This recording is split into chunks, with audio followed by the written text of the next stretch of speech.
至于双生子的出身地位，哼，素王想给他们嫡出的出身，还不是一句话的事情。什么是礼法，什么是规矩啊？不过就是当权者统治别人的手段而已。认真的去追求这些啊，就输了。如何利用这些给自己谋求切实的好处，真的把自己保护起来，那才是要考虑的。青青，胜这世间女子良多。妾身这算什么？说来说去的，都是依附殿下过好日子，只是不贪心而已。古兰国的那位女帝，人家才是大女主奇女子呢，干翻男人自己登基为帝，还能稳住政权，提升国力。殿下别看妾身没那么大的志向，也没那么本事，妾身就是给殿下提个醒，让你多角度看看这世间女子，切莫轻视。是啊，古兰国还有位手段非凡的女帝。那殿下拒绝了王家嫡女，是有别的侧妃人选了吗？本王打算把武术妃提为侧妃。不从外面选新人啊？选新人选的出身太贵重了，太子等人就会盯着，甚至会激得他们出手使坏。选个一般的就可有可无，还不如提一个府里的旧人，先填上侧妃这个坑，也免得让有心人瞎猜测。昨天南边有传来战报，说是除夕夜楚国主动发起进攻，好在我们这边早有准备，反而坑杀了楚军一波，取得了大捷，让楚军暂时撤退了。其中武术妃的大哥5万里立了不少的战功，论功行赏可封五品将军。本王想着不如就提一提武术妃的位分，他娘家大哥是个骁勇善战的干将，以后有了军功还能继续往上升。他也生下了庶长子，性子也比较恭顺柔静，各方面都很合适。说按殿下说的，武术妃确实还挺合适的。妾身一直都觉得武术妃的运气挺好，瞧，这事又再次验证了，她确实是个好运的。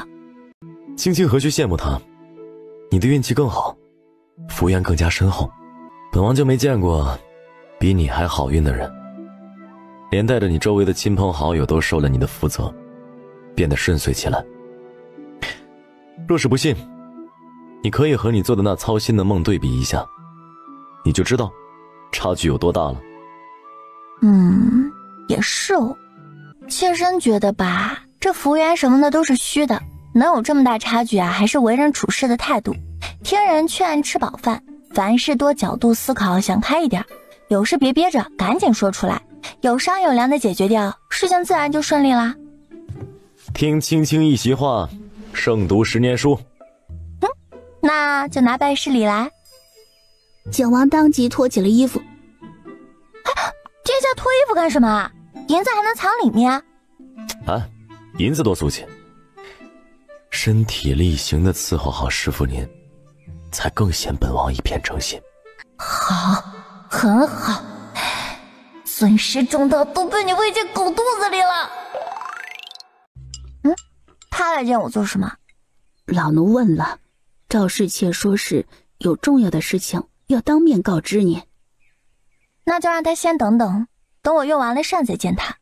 奴婢见过叶侧妃，你有何事？别拐弯抹角的，直接说。回侧妃，奴婢想做侧妃的人，以后只听命于您，绝对的忠心耿耿。说奴婢有幸承宠，再能有幸怀孕，生下的孩子愿意交给侧妃来养。叶青直傻了，好嘛，她在立下不好怀孕的人设没多长时间呢，就有人主动要给她送孩子了，这是有多心急呀？这样心急的手下能有什么用啊？更别说她的忠心了，更是没有。先起来吧，你的意思本侧妃知道了，不过本侧妃还年轻着呢，不需要有人来顾宠，也不想养别人生的孩子，你回去吧。求侧妃发发慈悲，留奴婢在身边伺候你，给奴婢一个面见王爷的机会吧。奴婢若能承宠，一定不忘侧妃的大恩。侧妃，奴婢自然是盼着您盛宠不衰的，可府里总会进新人，您也要为日后考虑。您只是给奴婢一个小小的机会，就能让奴婢感恩戴德，对您忠心耿耿，日后奴婢也会是您的得力手下，帮您对付其他人。叶青只闻言皱紧了眉头。门外景王停下脚步，屏气凝神，想听他会不会答应下来，把其他女人主动送到他床上。行了，别说了。莫说本侧妃不需要玩这一手拉拢人，就是以后本侧妃不再得王爷宠爱，也断不会把女人主动送到王爷的床上去。你这心思，在本侧妃这儿行不通，死了心吧，别胡搅蛮缠，让人生厌。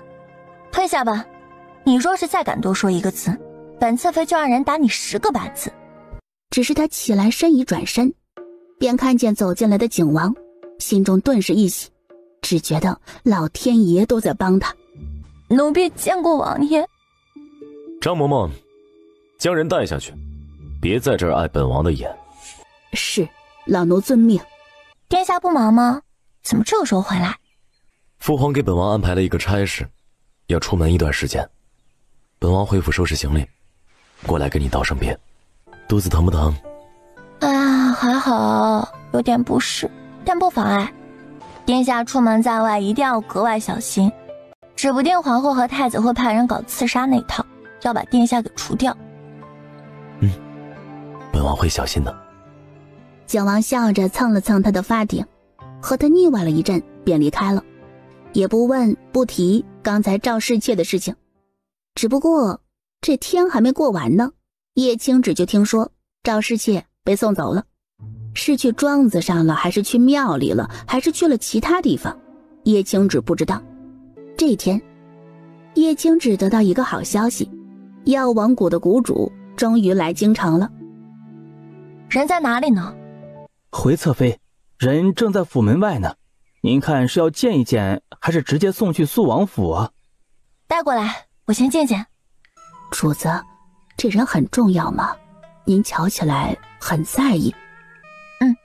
他接生的医术精湛，我娘亲能不能平安产下孩子，就和他兜底了。他还是个男子，为夫人接生惊世骇俗，行医艰难，我就对他比较感兴趣，想要见见。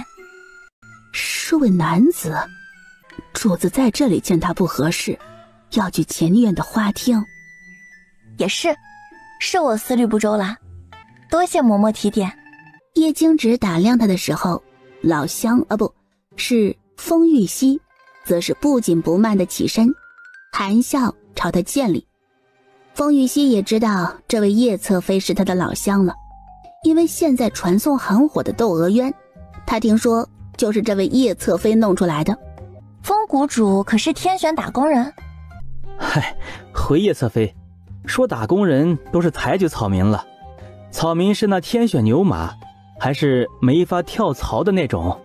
主子和这位大夫在说什么啊？天选、打工、牛马，感觉都能听懂，又感觉听不懂。风谷主，请坐吧。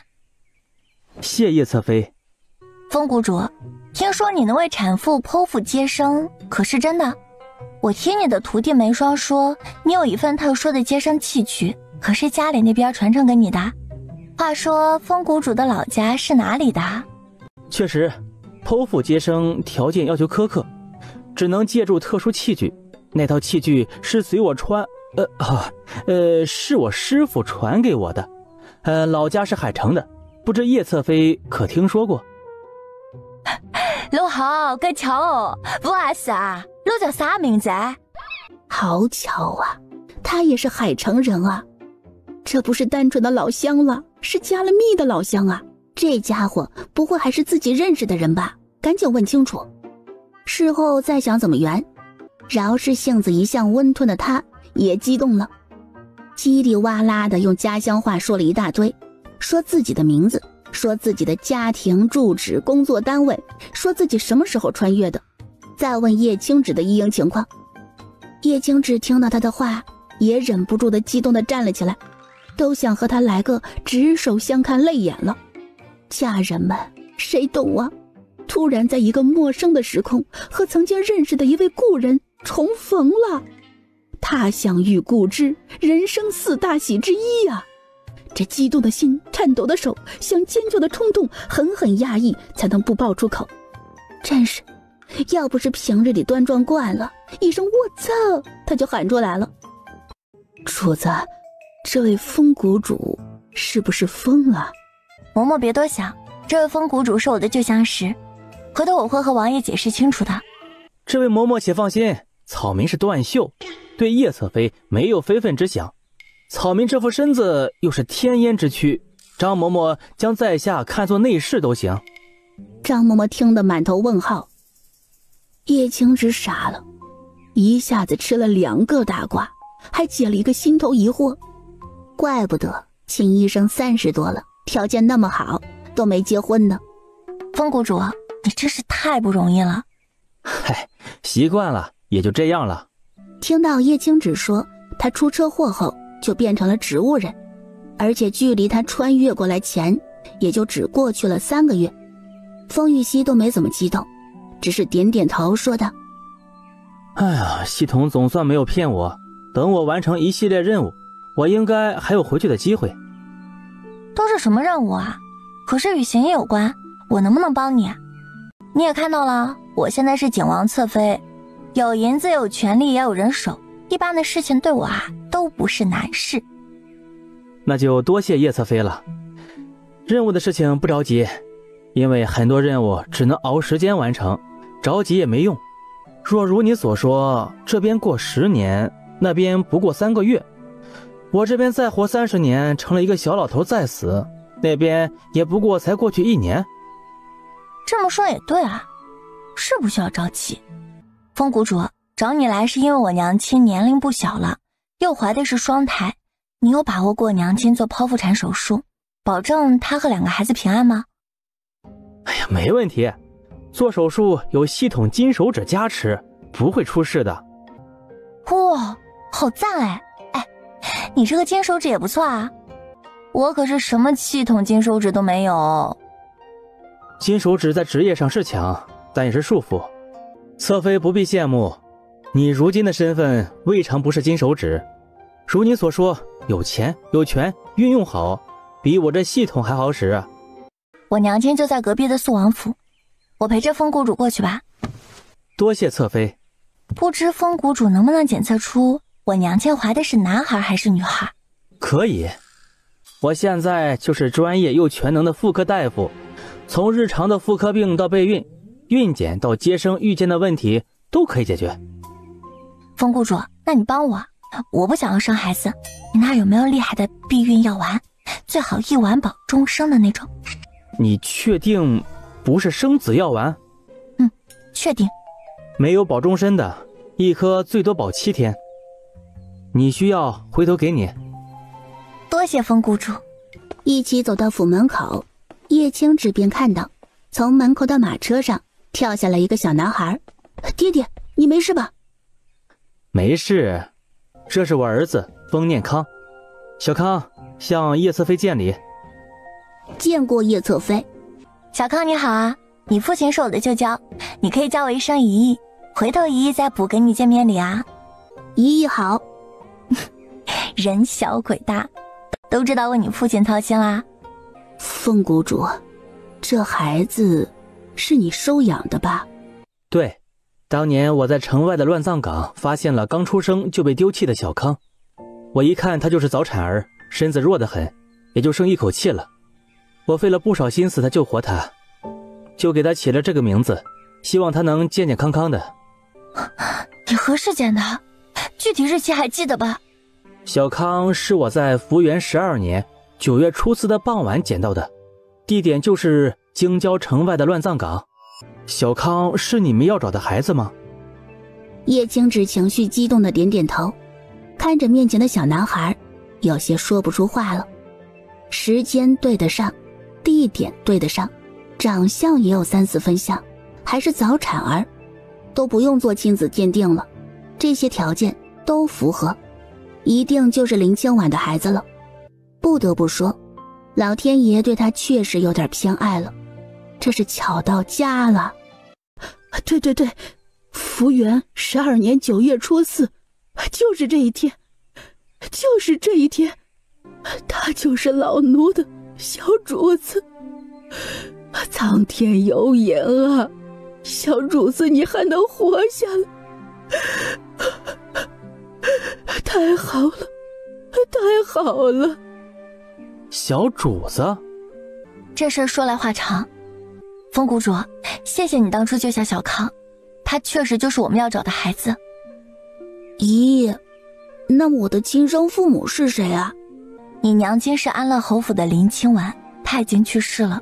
生父是平南侯谢明礼。当年你生父对你娘不好，纵容妾室害你娘早产，买头稳婆说你生下就是死胎，你生父查也不查，就让人把你丢到了乱葬岗。你不要为你生父的畜生行为伤心，咱们是人，不和畜生计较。若你还生气，你就想想，若是没有他的畜生行为，你也遇不到你现在的爹爹，估计也很难活下来。当然，咱们更不需要因此感谢他的畜生行为。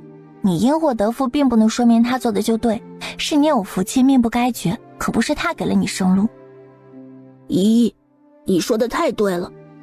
张嬷嬷是你亲娘的奶嬷嬷，所以会喊你一声小主子。我和你娘亲更是有很深的渊源，以后再解释给你听，你就把我当成是你的亲姨姨就行。那我就不需要认祖归宗了吧？那个平南侯憎我娘亲和我可不想和他一起生活。自然要的，还有个爵位等着你继承呢。不管你是入仕还是不入仕，你是平民百姓还是侯爵，那是天上地下的区别，明白吗？这是你应得的，不要傻乎乎的放弃。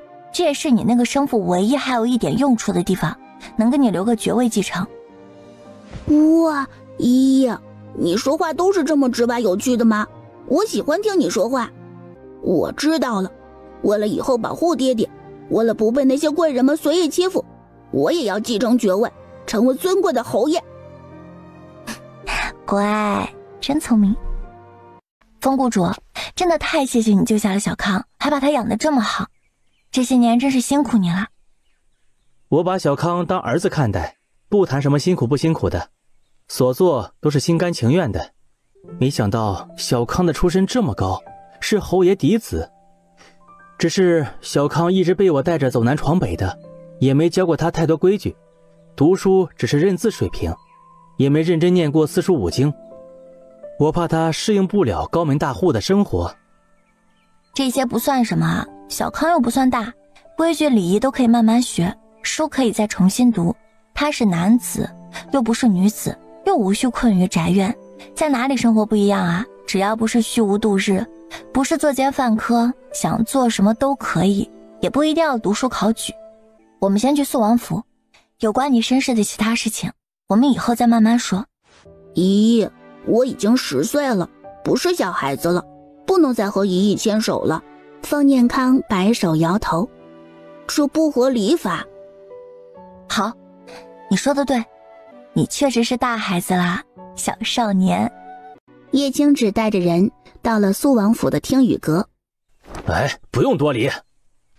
这2日他胃口不好，稍微多吃一点点就觉得饱，还想吐。太医说是因为肚子太大了导致的，你有什么好办法没有啊？王爷放心，这很正常，只要穆淑妃少食多餐，适当运动，保证肉食蛋类还有蔬菜的摄入量，不影响自身健康和胎儿发育，就不用特别紧张。保持放松的心情更重要，孕妇如此，家人更是如此。不管你医术如何，你说话就比那些太医中听。不错不错。王爷，让风谷主给娘亲诊诊脉吧。风谷主真的是挺厉害的，他还能瞧出肚子里的孩子是男是女，也能探查是否发育健康。方玉溪自然是借助系统来给胎儿做个全面的彩超检测，过程又快又准确，就是没法生出检验报告，他就捡着重要的说一说。是龙凤胎，恭喜王爷，恭喜穆淑妃儿女双全。啊，龙凤胎不是双生子？确实是龙凤胎，胎儿发育一切健康，王爷和淑妃无需担忧。好，很好，龙凤胎，儿女双全，比生俩小子更让本王高兴。恭喜王爷，恭喜娘亲，龙凤胎好啊，龙凤呈祥，一切都会顺顺利利的。一会儿让张公公给你安排住处，穆淑妃生产之前，你就住在王府里，哪里也不要去，随时待命。草民遵命。风谷主，景王府和肃王府挨得很近，你要是有什么事情你就派人给我传信。你对小康的救命和养育之恩，我一时间也不知道该怎么样报答你好，只能说但有所求，我一定会竭尽全力的满足。叶侧妃，你无需这般客气，能遇到小康也是我的缘分和救赎，他也是我的儿子，你一直说要报答我，让我有种自己是个外人的感觉，以后不要再这般说了。好，我以后不说了。小康能有你这个爹爹啊，真是他的好福气。虽然小康的生父是个人渣，但他母亲这边的亲人都挺好的，一直都盼着能够找到他。我想带小康去见见他的外祖父、外祖母，可不可以啊？可以，你看着安排就好。小康是个挺有主见的孩子，也挺聪慧的，这类事情你不用征求我的同意，直接和他沟通就好，让他自己做主。这里的孩子比咱们那儿要早熟得很。那确实，既然你不反对，那我现在就把人给带走啦。我看你身边好像就一个护卫，要给你找一些跑腿的丫鬟或者小厮吗？不用，这3个月我需留在肃王府里待命，终究有些荒废时间了。不若你找几个识字的姑女来，我好教导他们行医仪式，正好梅霜也在，能从旁协助。好啊，这个简单，我回头找了人，请王爷给你安排一个大点的院子，专门给你教学。要不要给你安排病患或者产妇？无需，我改成教学模式，就没有工作量要求了。叶青芷一听，这就是系统的要求了，只能说又羡慕又不羡慕。说论金手指，他也有很多的，他的前世技能，原主重生后的记忆梦境，还有他家领导，他家王妃，他的肃王后爹，现在再加一个老乡，都是顶级的资源和人脉啊。有这些，他动动嘴皮子就可以躺平被带飞。咦，我还想见一见我生父，可以吗？当然可以了，不过他现在情况不太好，他见到你应该会很激动很激动，你要有个心理准备，不要被吓到了。为什么会很激动？就是后悔了呗。你娘亲去世后他才幡然醒悟，发现对你娘太不好了，就痛苦就悔恨啊。你说这些还有什么用呢？你娘都被害死了。咦，幸亏他的愚蠢没有遗传到我的身上，否则我这辈子就完蛋了，不可能找到心仪的姑娘了。你可真是个小机灵鬼，说得太对了。你和你娘比较像，都一样聪明。我娘若是聪明，还能被害死呀？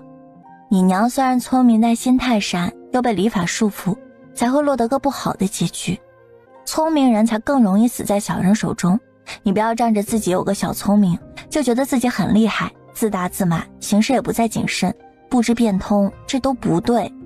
谢谢姨姨教导，姨姨你真好。主子，小主子和风谷主的事情，你还是尽快去一封信给王爷解释一下吧。说主子不赶紧解释，等王爷回来，恐怕不知已经听了多少版本了，再生出不必要的误会。嬷嬷你放心吧，我知道轻重，我这就写。写完信，叶青芷又去见了王妃。风玉溪和小康康的事情也要告诉王妃一声。青芷来了呀。王妃，有件喜事要跟你说，我找到了林清婉的儿子。真的吗？那孩子在哪里呢？他这些年过得好不好？谁收养了他？当年呢，恰好也是风谷主救活了他，收养了他。这真是太有缘分了。明天我能见见那孩子吗？风谷主我也想见见，亲自感激他一番，谢谢他救活了清婉的孩子。接下来2天，叶青芷啥也没干，就带着风念康认亲了。咦，官家的孩子最心狠手辣，你若得罪他们，他们会借着他们爹的权势往死里整你的。但是你若哄得他们开心，也能轻易从他们那儿得到很多好东西。你放心吧，一个5岁多的小屁孩，哄他开心，手到擒来。儿子，你这江湖老骗子的语气，听得我怎么有点心酸又肝颤呢？你之前有过很多类似的经历吗？对啊，爹爹有时候给官家人接生，我会碰到他们家的小孩，一开始吃过一些亏，好一点就只是被打被骂一顿。有一次碰到个心眼特别黑的，还害得我和爹爹被关起来。从那以后我就明白了，碰到那些官家的小孩就要哄着来，小鬼难缠。爹爹也说他们手握权力的大刀，可又没有相应的心智和自制力，就很容易伤人。碰到了只能远远的离开，不能远离了就想法子哄骗过去。不过后来我发现这些官家小孩还是很好哄骗的，积攒了一些经验后，基本上就没再吃亏了。像小世子这样的，家中长辈如此和善讲理，还对我很好的，即便他欺负了我，我还能找你们说理告状，真是没地方找了。这样优质的小伙伴可遇不可求，我会好好和他相处的，绝对哄得他服服帖帖的。服服帖帖，儿子，你这向上社交的能力也是杠杠的。小康，王妃让你当小世子伴读，是觉得你聪明伶俐，机灵懂事，你可不能光哄着小世子玩乐开心，让他荒废学业啊！你更重要的责任是督促小世子学习成长，成为一个学识渊博、明辨是非、有处事手段的优秀世子。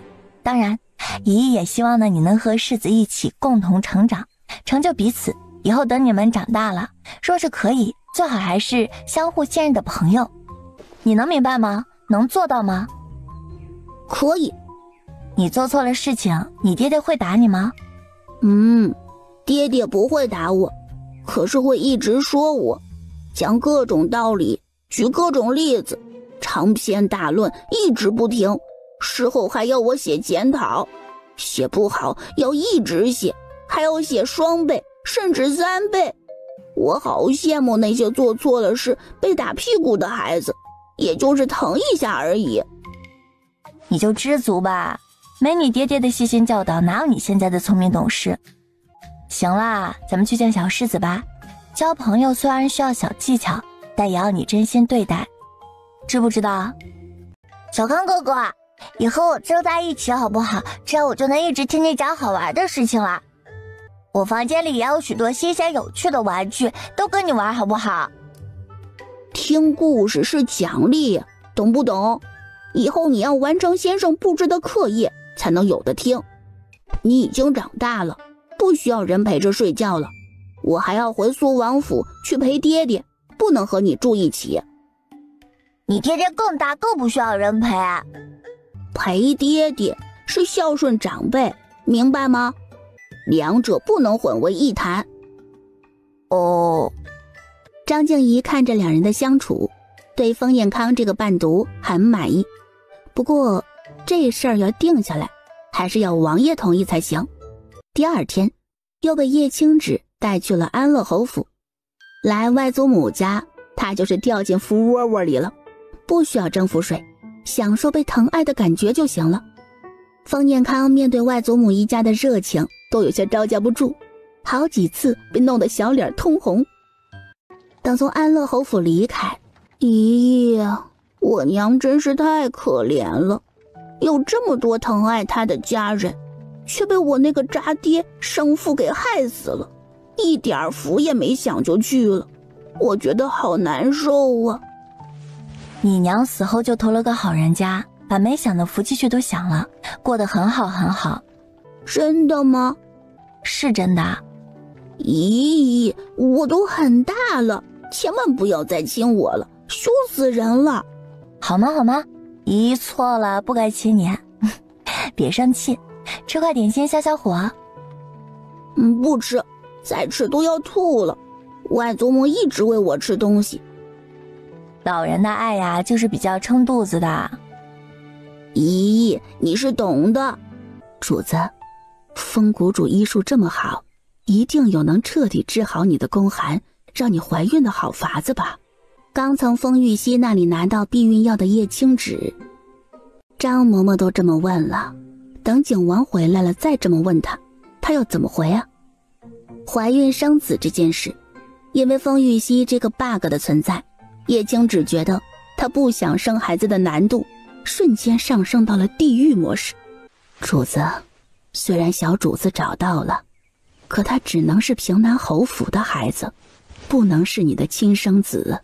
主子，老奴能感觉到你对生孩子一事很抗拒，这可能和你受过罪有关系。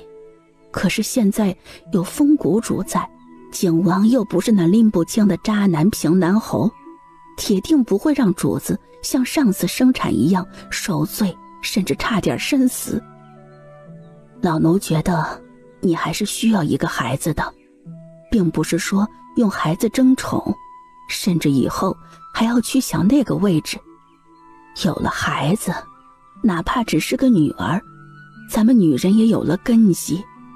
若是注意力都放在男人身上，最后很可能什么也落不下。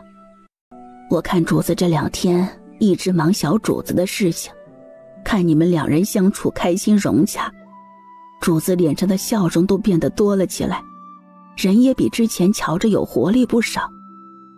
养孩子虽然费心思，可孩子带给我们的幸福感也不是其他事情能代替的。主子，你说呢？叶青芷闻言不由点点头，主打听人劝，吃饱饭。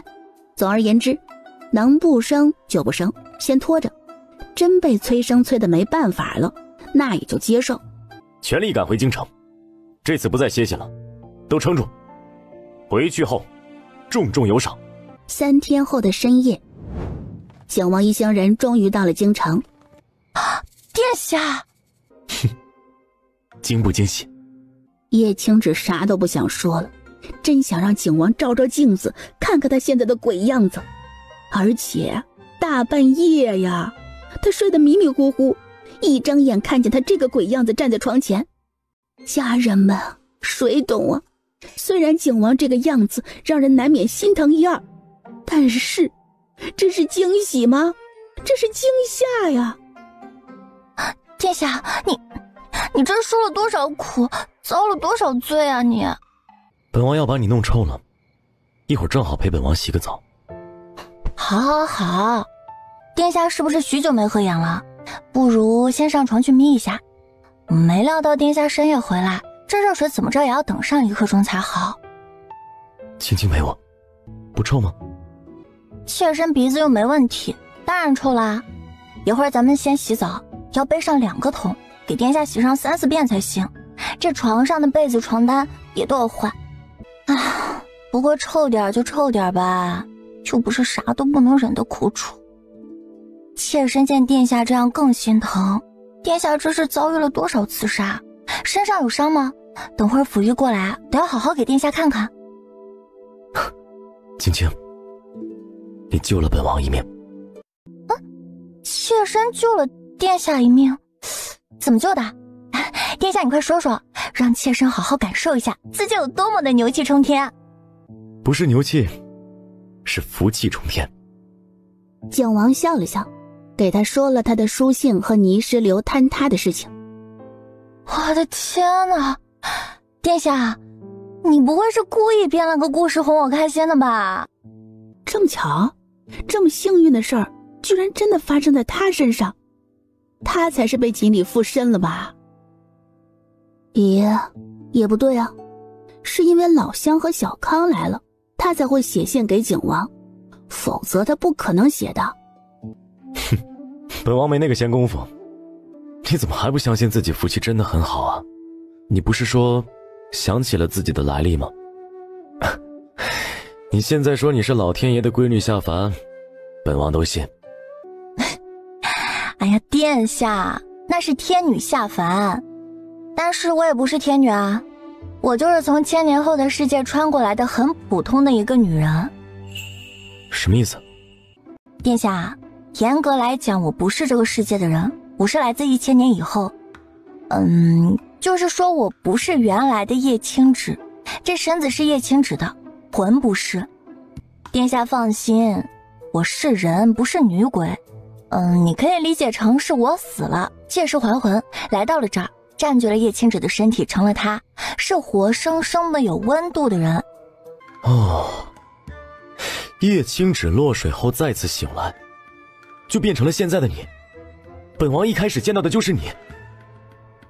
对，殿下英明。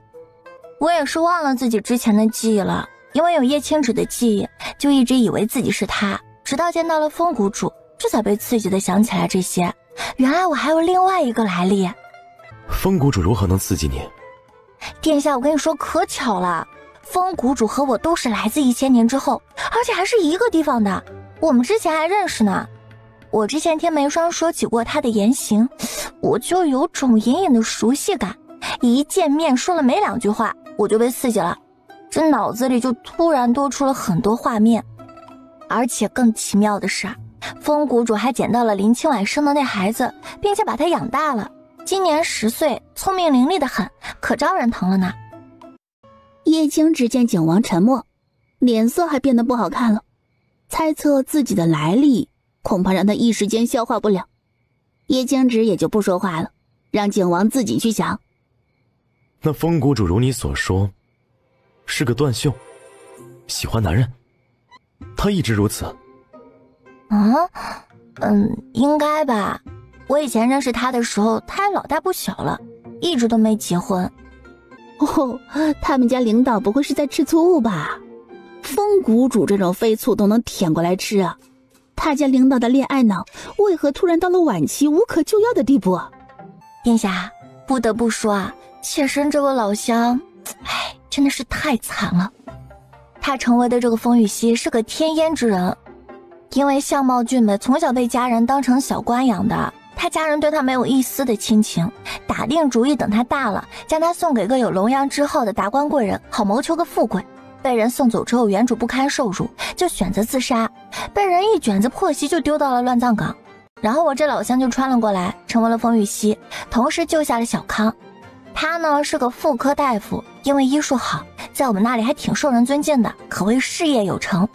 可是来了这儿，身子残缺就算了，因为男女大防，他想跟女人接生还要扮成女子，想继续从事本职工作都无比艰难，更别提做出一番事业来了。相比之下，妾身就幸运太多了，成为殿下的贵妾，被殿下疼爱，被欺负了有殿下撑腰，有殿下给的荣华富贵，根本就没吃过苦受过罪。妾身这么普通的女孩子，能有这么一段造化，能遇到这么好的殿下，妾身啊，真的是时常感叹，妾身的命很好呢。本王现在又累又困，暂时不想听别人的事，也不想听你以前的事。那妾身就不说了。妾身先给殿下擦擦脸，把胡子给殿下刮一下吧。殿下躺着歇着，一切就交给妾身。妾身见殿下这般辛苦受罪，除了心疼，其实还特别的佩服殿下，为殿下觉得骄傲。同时啊，妾身也越发的确定，殿下即便是没有肃王等人的支持，太子也绝对不会是你的对手。可能多费一些心力和时间，但是最后还是会被你除掉的。这大赵的江山以后能有殿下这样的明君，其实是百姓之福，也是皇上之幸。就会说好听的洪本王。殿下别说话，动就可能会伤到你的。妾身刮了胡子的技术可不怎么样，殿下这般敏锐的人，妾身话中的真假，殿下铁定能听出来，妾身可不敢拿谎话糊弄你。妾身就是佩服你啊，就是为你骄傲。其他的皇子皇孙早已被富贵养得没有了高祖的风骨和斗志，他们无一能比得上殿下。皇上也是明君，那必然看清了这一点，所以也任由殿下去争那位置。皇上对殿下是满意的，放心的，也一定像妾身一样，因为有殿下这个儿子而觉得骄傲呢。景王这次没有说话，只是盯着他看，脸上带着舒心的笑。殿下不要以为妾身胡编乱造，只是说的好听。其实前段时间妾身又做了一些零散的前世梦境，3年之后楚赵大战，肃王战死，凌月战死，皇上痛失2个至亲，悲痛不已，身子每况愈下。皇上时常卧病在床，后来连早朝都不上了，直接就让太子监国了，自己退到了幕后休养。可这个情况一直持续了5年，都说皇上就剩下一口气吊着，太子还是没有登基，只是监国而已，足以可见皇上根本不放心将位置传给太子。在梦里，殿下是皇上在福元31年的时候亲自认回来的，也就是说，这一次殿下足足提前了9年与皇上相认。殿下认祖归宗后，皇上的精气神就都有了，不让太子监国，重新主持朝政。妾身猜测，那时候皇上硬撑着一口气上朝，其实是为了给殿下登基辅位呢。皇上为何这般中意殿下？还不是殿下有谋略、有胆识，又勤苦奋进，可成为明君。叶青指这一番话，将恋爱脑的景王重新转化成事业脑的他了。听你这么一说，本王都觉得不需要对太子等人徐徐图之了，重拳出击就行了。妾身倒是有不同的看法。皇上罚太子闭门思过，妾身听到林月说太子却饮酒寻欢作乐，已经被皇上训斥过一顿了。只是这件事情还没传扬开来，皇上现在虽然对太子不满，但还是保太子脸面的。现在的境地毕竟和梦中9年后的情况不一样。皇上虽然老了，但精力还好啊。他虽然对太子不满，但也有父子之情。殿下对太子出手太狠，皇上反而会觉得殿下太狠心了呢。怕你登基之后又薄情，不能善待兄弟。皇上是君，可以是父亲，人老又心慈，若有可能，一定是都想兼顾的。所以呢，殿下就徐徐图之，让太子那边自乱阵脚，做尽恶事坏事，消磨光皇上的父子之情。这次殿下出去路上遇见的刺杀，提一提就行了，不必过分渲染，也不必多述委屈。都说会哭的孩子有糖吃，可是妾身觉得，在皇上这种上位者的眼中，能干又懂事的孩子更招人疼。殿下的辛苦，皇上铁定都看在眼里。殿下不多言，不邀功，皇上只会更心疼你。本王多谢师父教导，可惜现在给不了些施礼啊。妾身就是唠叨，妾身说的这些，殿下又不是不懂。你这个充师逆徒，快别提谢师礼了。这时丫鬟来报，说是沐浴的热水准备好了。殿下，我们去沐浴吧。换了2次水，总算是洗干净了。让溥仪给伤口换了药，景王又稍微用了点吃的。重新躺下后，浓浓的困倦也随之袭来。叶青芷又打发内侍，除了给皇上送信，也要给王妃送消息。叶青芷让张嬷嬷亲自去，给王妃说说景王的辛劳和身子受伤的状况，言明一时半会儿人醒不来，等醒了会再给王妃传话。去告知世子和郡主一声，待会儿去揽月居给他们父王和侧母妃请安，可以留在那里用午膳。王妃，您不去向王爷请安吗？王爷受伤需要休养，主子不主动去请安，还不知王爷何时来这儿呢。本王妃去了像什么样子？还真要上演一家5口欢乐团圆饭呢。老奴觉得叶侧妃铁定不在意，有世子和郡主在呢，王爷应该也不会介意的，就怕您会别扭。而且您有事去趟侧妃院子还行，在那一起用膳也未免有些没了脸面和规矩啊。张静怡闻言，想的那个画面也摇头失笑。王爷下午铁定还要去皇宫，等王爷回头有空了，本王妃再去请安问候。现在有明玉和明艳替我去慰问就行了。什么时辰了？已经5时过半了。王爷睡得舒服吗？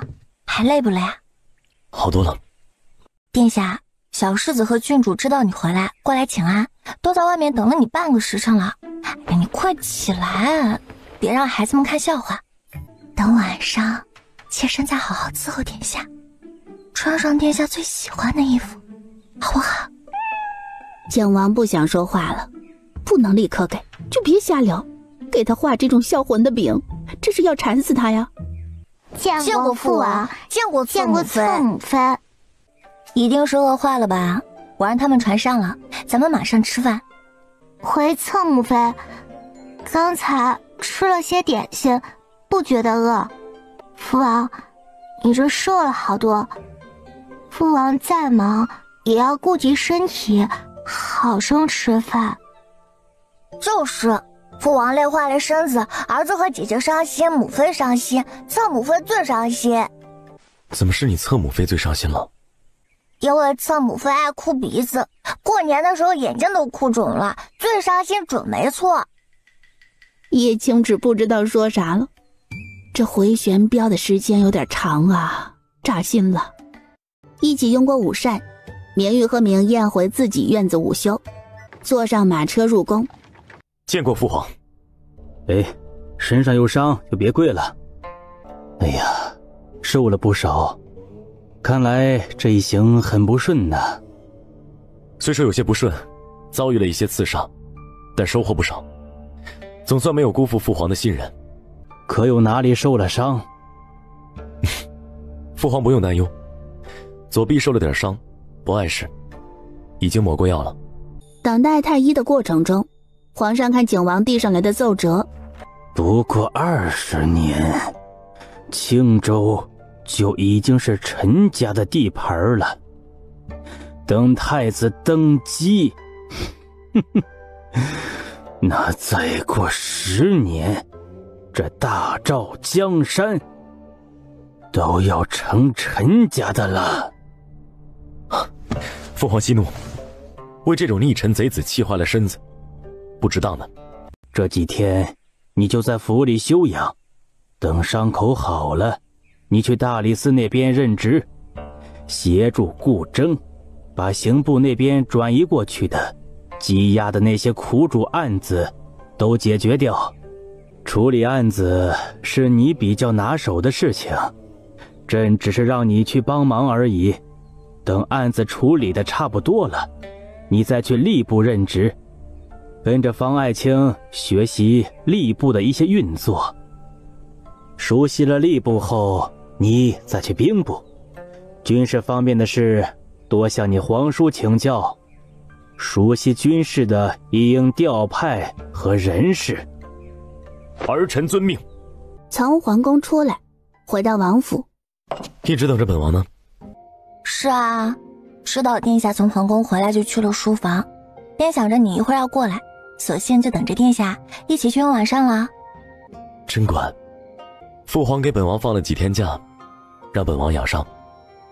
那感情好啊，殿下是该要好好歇息几天，一会儿多吃些，把肉肉给养回来。皇上可给王爷安排了其他的事情啊？景王应了声，给他说了皇上对他的轮岗安排。叶青只一听便笑了，他家领导一下子成了管培生了，轮岗完干趴太子就能成为最高领导了，没毛病啊。妾身觉得皇上对殿下真的是用心了呢。这是你从那个世界学到的？是啊，殿下有被妾身的来历吓到吗？倒是还好，本王一直都觉得你身上有种浓浓的违和感。之前说你是鬼怪变的，倒也不全是开玩笑。说你是天女下凡，也是真的这般想过。原来你只是千年后的普通人，非鬼怪非天女，这来历虽惊奇，但只要想着你一直都是个普通人，倒也更好接受。殿下大气。那你给本王说说，那1000年后的世界都和现在有何不同？无非就是社会制度发生了变革，取消了帝王制度，倡导人人平等，男女平等，女子拥有平等学习和工作的权利，法律规定一夫一妻制，科技和生产技术先进罢了。但是这些变化也仅仅出现不到100年而已，之前和现在差不多。一夫一妻制？对，医疗进步，人的寿命提升，这孩子的存活概率啊也大大提升了，就可能不需要一个男人娶那么多的女人去繁衍后代，这自然也是社会制度变化的结果啊。当然，对于有钱人，这包养女人啊、养小妾啊还是存在的，只是在这里大家都觉得合情合理，在妾身那个世界就会被人狠狠唾弃。景王若有所思，接下来又问了科技和生产力先进到什么地步。叶青芷就给他解释了一下什么是工业革命，又什么是新的科技变革，信息技术、人工智能、新能源等等。殿下，你可别指望我给你点亮什么科技树、炼钢炼铁、火药火器、飞机大炮什么的，我可不能瞎鼓捣出来的。因为技术原理我要不完全不懂，要不就一知半解，哎呀，那都白搭。你要是觉得我是个废物，我就是个废物。青青，你可是本王的小福星，不是小废物。放心吧，本王对你没那些要求，你做的已经很多很好了。真的？自然，本王可没想着要靠个女人彻底改变世界格局，提前实现你说的什么工业革命。越是和殿下相处，妾身就越觉得殿下真的很优秀，有很多让人欣赏的品质。殿下，要不咱们回去换一种方式消消食？本王胳膊疼。景王还端上了。殿下躺着就行，妾身绝对尽心伺候你。景王呼吸顿时乱了。翌日一早，不想起便不起，待会儿本王亲自为你向王妃告假。好，殿下你要记得给胳膊上的伤口换药。接下来的2-3天，殿下千万不要再闹腾了，你赶紧养好伤口，这样时常裂开，什么时候也好不了。若是皇上知道了，恐怕是要治妾身的罪，罪名就是用美色迷惑殿下，谋害殿下的身子。到时候妾身可能要被皇上给刺一条白绫，吊死自己了。净胡说，没你说的那么严重。本王知道了，伤口结痂前不出力，只享受你的伺候。妾身是想伺候的，可殿下嫌弃妾身没力气，非要自己来，就问殿下能忍得住不动？景王不说话了，论吵架他是吵不过他的，他认输。王妃见景王过来，意外又惊喜，看殿下受这么多，就是遭了大罪了。殿下可休息过来了，身子可好些了。青青只说殿下受了伤，要不再让太医给瞧瞧。已无大碍，昨天下午已经瞧过太医。近日王府里可有要紧事？那倒没有，一应事务妾身能处理得来。妾室们都很安分守己，有赵侍妾的前车之鉴，没人做什么幺蛾子。孩子们也都身子健康，没什么事儿。下人这块儿有青芷设计出来的明确的考核奖惩和晋升机制，也都恪尽职守，积极表现，偷奸耍滑的很少。有几个个别的眼线被王公公给揪了出来处置了，但妾身也不能保证说府里就没眼线了，这块儿还要殿下亲自监督。你已经做得很不错了，比在侯府时强很多。也是青芷教得好，还有得力的几位嬷嬷和管事协助。不必这么谦虚，你的努力和进步，本王都看在眼里。殿下，田庄这边春耕都已经完成，期间有佃户因为抢夺耕牛和铁器闹事，妾身想着情有可原，让管事惩戒了一番，也没让那些佃户离开，又多配了些耕牛和铁器，保证佃户们能正常劳作。青芷提出一种农作物套种的法子，他说他就一知半解，不过他专门找了司农研究这一块，让司农带着佃户们一起耕种，然后划分了一大半，说做什么实验田、对照组。妾身觉得青芷有能耐，难得又感兴趣，就让他折腾着玩吧，哪怕收成不好也没什么，王府又不少这点田租。景王点点头，自然没意见。现在知道了叶青芷的来历后，他对他的一些作为就更能理解了。因为皇上对刑部大刀阔斧的动作，还有太子被关禁闭一事，勋贵们也不大办宴席，除了有几家宗亲过寿的、娶亲的，能推迟都推迟了，相应的礼品妾身都有送到。对了，殿下，妾身想要小康那孩子给世子当伴读。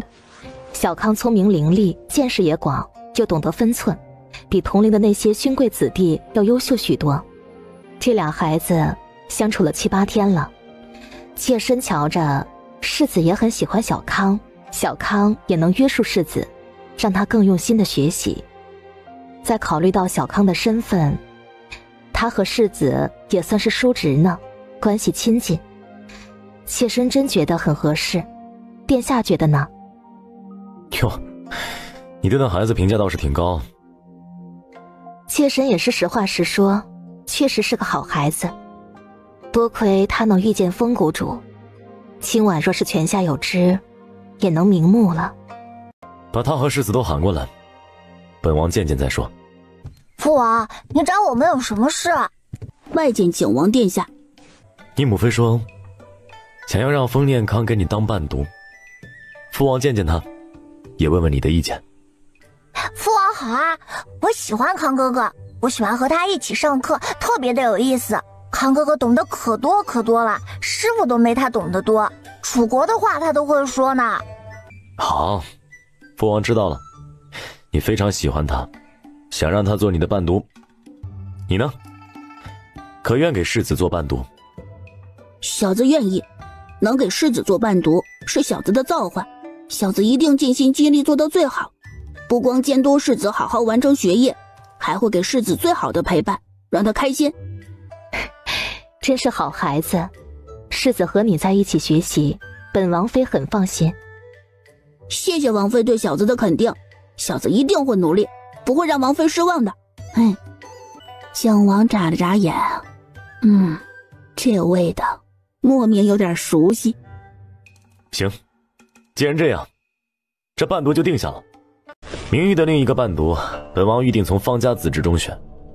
你这2日可以写个帖子给方家，先见见合适的孩子。王妃应下来，又冲景王说：镇国公府那边有问过妾身伴读一事，早点定下来也好，免得他们惦记着再闹出什么事儿来。你娘家的几个侄子委实不合适，不是本王不愿意抬举他们，你能拎得清轻重最好。事关明玉成长，在他身边的人，先不说聪慧与否，首先品行就要过关。近朱者赤，近墨者黑，世子年纪小，还没有定性。若是他身边的亲近之人利欲熏心，奴颜媚骨，世子自然会被带偏，心中只有狗狗营营，蝇头小利，变得目光短浅，欺软怕硬，这是上位者大忌。你想给娘家好处和脸面，本王允许，但是本王的底线之一是不可控制和影响世子。若是不懂，就看看陈家，这是前车之鉴。殿下，妾身万万不敢有那种野心，对世子的教养，妾身不敢插手，全凭殿下做主。起来吧，时刻审视自己，别失了本心，迷了眼。妾身谨记在心。叶青只是听王妃说的，景王定下了伴读一事，对此他一点也不意外，连带着对风玉溪也愈发心生感激。他这社牛的性子还真不是我刻意培养的，与生俱来，只是我不拘着他，又带他走南闯北，见识多了，愈发释放了他的天性，让他快速成长起来。甭管怎么说，叶青只对风玉溪的感激也一分不减。见景王不急着见风玉溪，叶青只也不提这茬，要不然一句话不对劲，又让景王酸一酸。也没必要。转眼又过去了4、5日，景王去了一次王妃院子用晚膳，不光王妃，还有世子和郡主在，还有其他3个庶出的孩子加他们的母妃。吃完饭了，夏淑妃还让倩姐表演了一番背三字经，王妃笑着夸了2句，景王也笑着说了句倩姐聪慧。倩姐背完，王妃又问武侧妃的儿子明杰，问他都会了什么。武侧妃不好意思说明杰就会一点三字经，背得不熟。明杰这孩子说话一直比较慢，妾身也有教导他，平日里给妾身背会好一些，今天人多他就紧张了些。无案。孩子还小，慢慢教导就是。别害怕，父王并没有怪你，我们回去多背一些，下次再背给父王听，好不好？又说了会儿话，景王也就让大家都散了。淑妃啊，今天武侧妃可真是丢死人了，民间少爷一看就是笨头笨脑，也多亏了王爷宽厚，没有发怒。今天我们小姐啊，可是给淑妃长脸了呢。唉，可惜倩姐是个女孩，再聪明有什么用呢？终究要嫁人，是别人家的。说倩姐是个男孩，你打定主意要晚几年要孩子？具体是几年？至少5年后吧。经过1000年以上的医学研究表明，女性要孩子的时间真不能太早，对胎儿和母亲都不好。25岁才是最佳生育年龄。妾身就想着等到了25再要，到时候世子也就有12岁了。殿下可同意？那你如何避孕？一直吃药避孕会伤身体。回头问问风谷主吧，他是这方面的专家，总是有好法子的。都有系统了，还能没办法？明日本王亲自见见他。殿下之前不是还挺急着让妾身怀孕的吗？怎么现在不着急啦？哼，瞧把你高兴的样子。那么不愿意为本王生孩子，你不会想着有了丰念康就更不愿意生了吧？殿下恰恰说反了，之前妾身被梦境影响的，觉得生孩子养孩子太可怕，对生孩子也很是抗拒。小康出现之后，我倒是觉得养孩子虽然操心，但也是挺有幸福感的，再加上有风谷主的医术兜底，对生孩子倒是没那么抵触。明杰的天资确实不如倩姐，若倩姐是个男孩，这后宅不会这么安生。你之前的顾虑很对，以你的地位还有本王对你的宠爱，你只要生下儿子，你没野心争，别人也会有野心的。若你的孩子又是个天资聪颖的，那更不用想了。你和王妃的和谐不可能再存在，你和世子之间的亲昵也不存在，只会是残酷的利益争夺。殿下，你真是英明神武，睿智超群，眼光长远。你说的太对了，历史上有很多帝王根本就不会让背景深厚的宠妃有子嗣，只是给他们表面宠爱而已，就是怕出现你刚才说的情况。要不这孩子妾身还是不生了吧，为了朝堂稳固，妾身愿意不生孩子。青青，之前本王不知你的底细，还真的被你给忽悠过去了，以为你只是因为梦境影响抗拒生孩子一事，其实还是想生的，但实际上你压根不想生。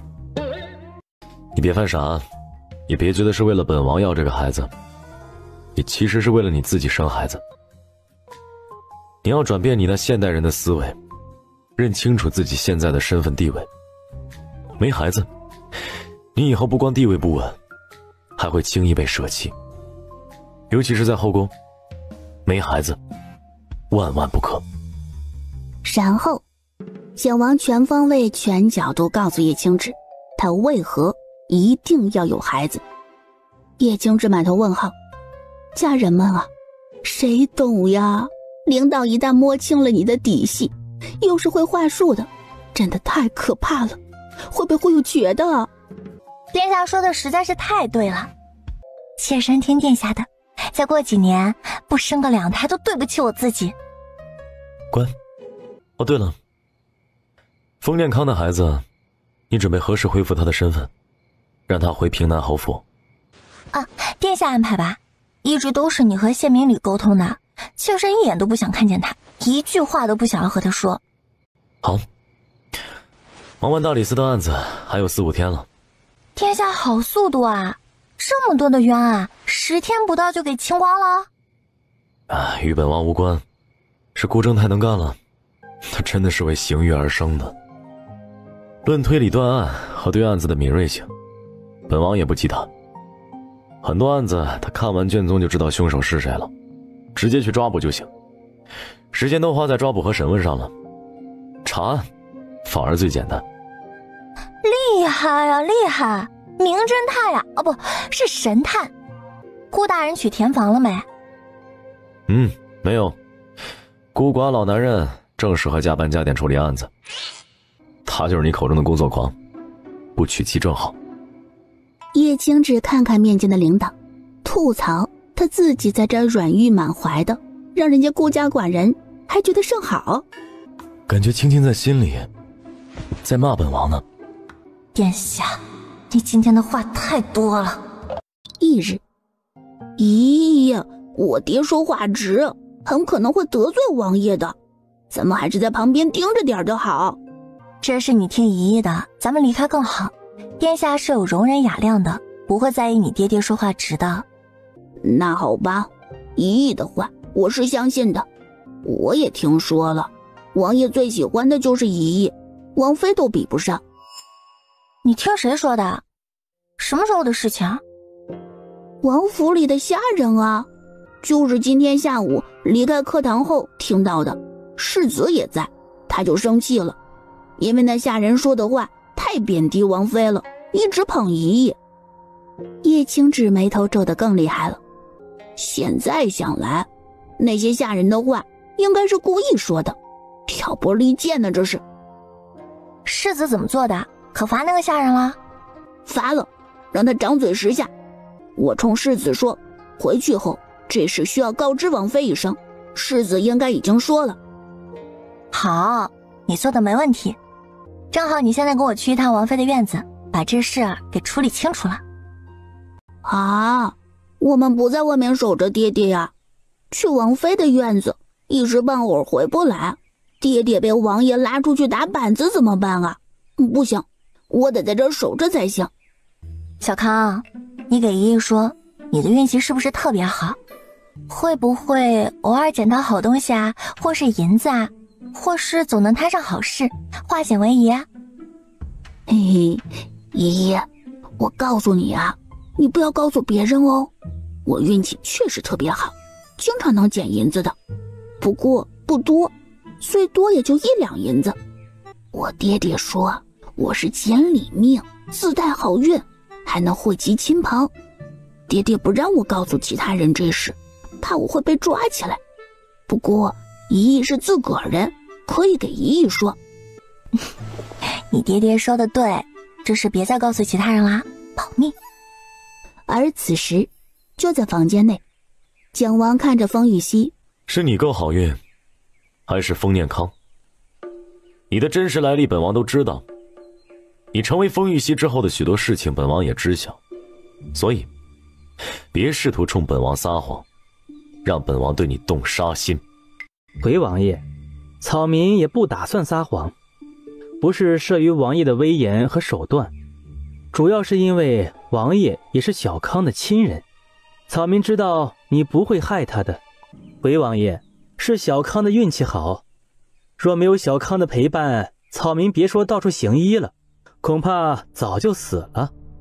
经过这些年的相处，草民发觉小康的好运也并不是一直存在，需要他有强烈的意愿才容易实现利于他的结果，而且好运触发后不积攒相应的功德，你作为好运的受惠者就会连续倒霉，遭到反噬。倒霉是从轻到重，一开始轻者喝水呛到掉茅坑，若后面没做善事攒功德，重者摔断腿、磕后脑勺等等严重伤，甚至危及性命。为人接生，迎接新生命是积累功德的办法之一，所以草民行医除了本身就只会这个技能外，也因为草民要抵消反噬，不卖力都不行。蒋王将最近一段时间发生的事情都捋了一捋，也多了一些明悟。王爷，小康虽说有好运，但也不是说就能逆天行事了，所以希望王爷平常心看待他，不要想着利用他，利用到最后倒霉的不是小康还是别人。本王记下来了，你还能回到原来的世界吗？需要什么条件能回去？殿下是关心叶侧妃能否回去吧？说实话，草民也不知道能否回去，叶侧妃同样不知道。但你为何来这里？随机还是有缘。因为一段梦境。不过来这里已经10年了，梦中人一直没出现，草民现在倒觉得是为了小康而来了。什么梦境？什么样的梦中人？本王可以帮你寻人。不太方便告诉王爷。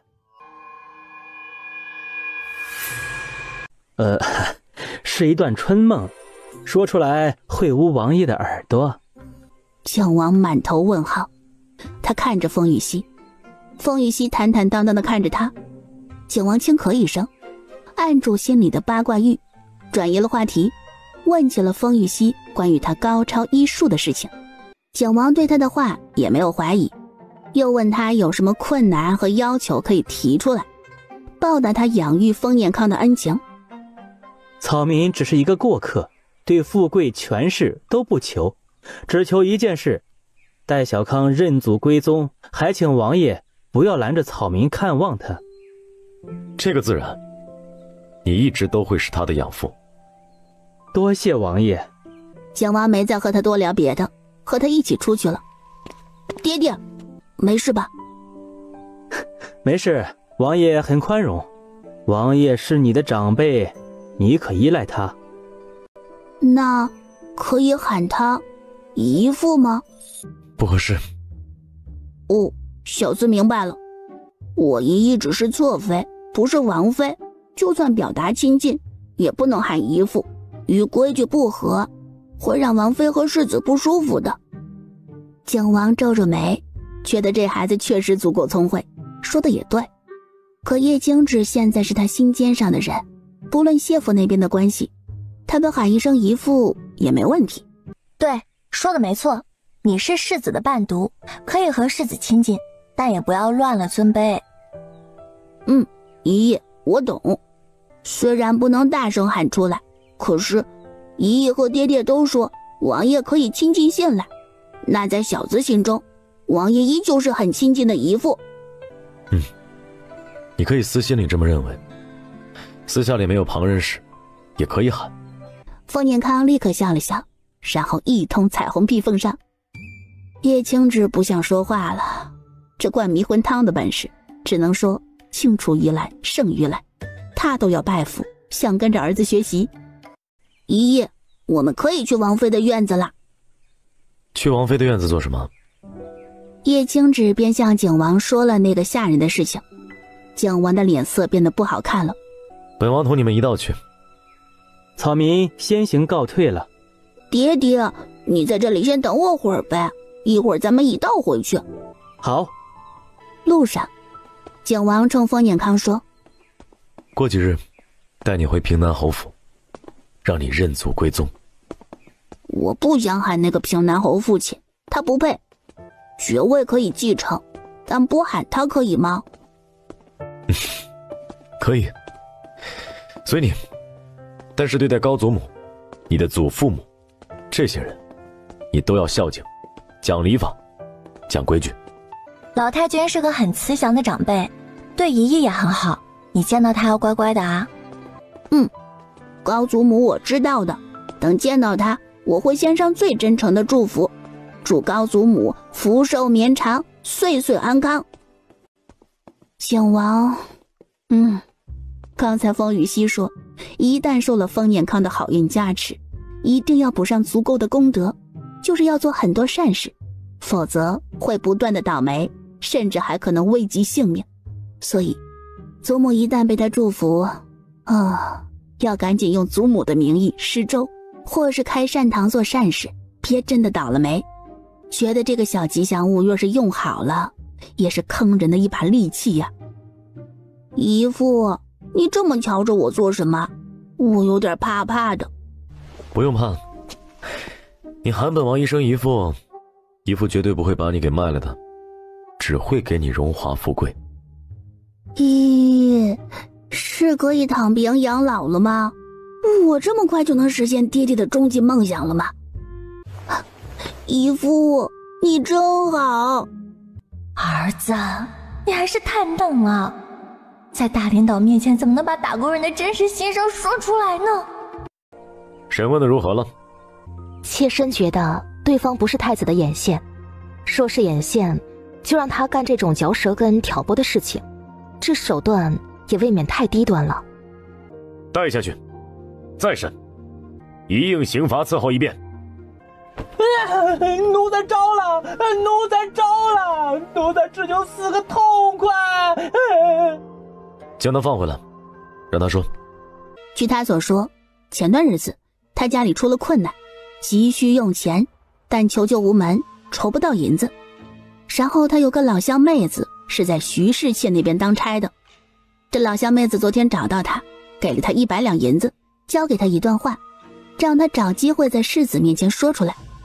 老乡妹子还说道，若是事后他因此身死，还会给他爹娘一笔银子。丁牛就答应了。居然是徐氏妾。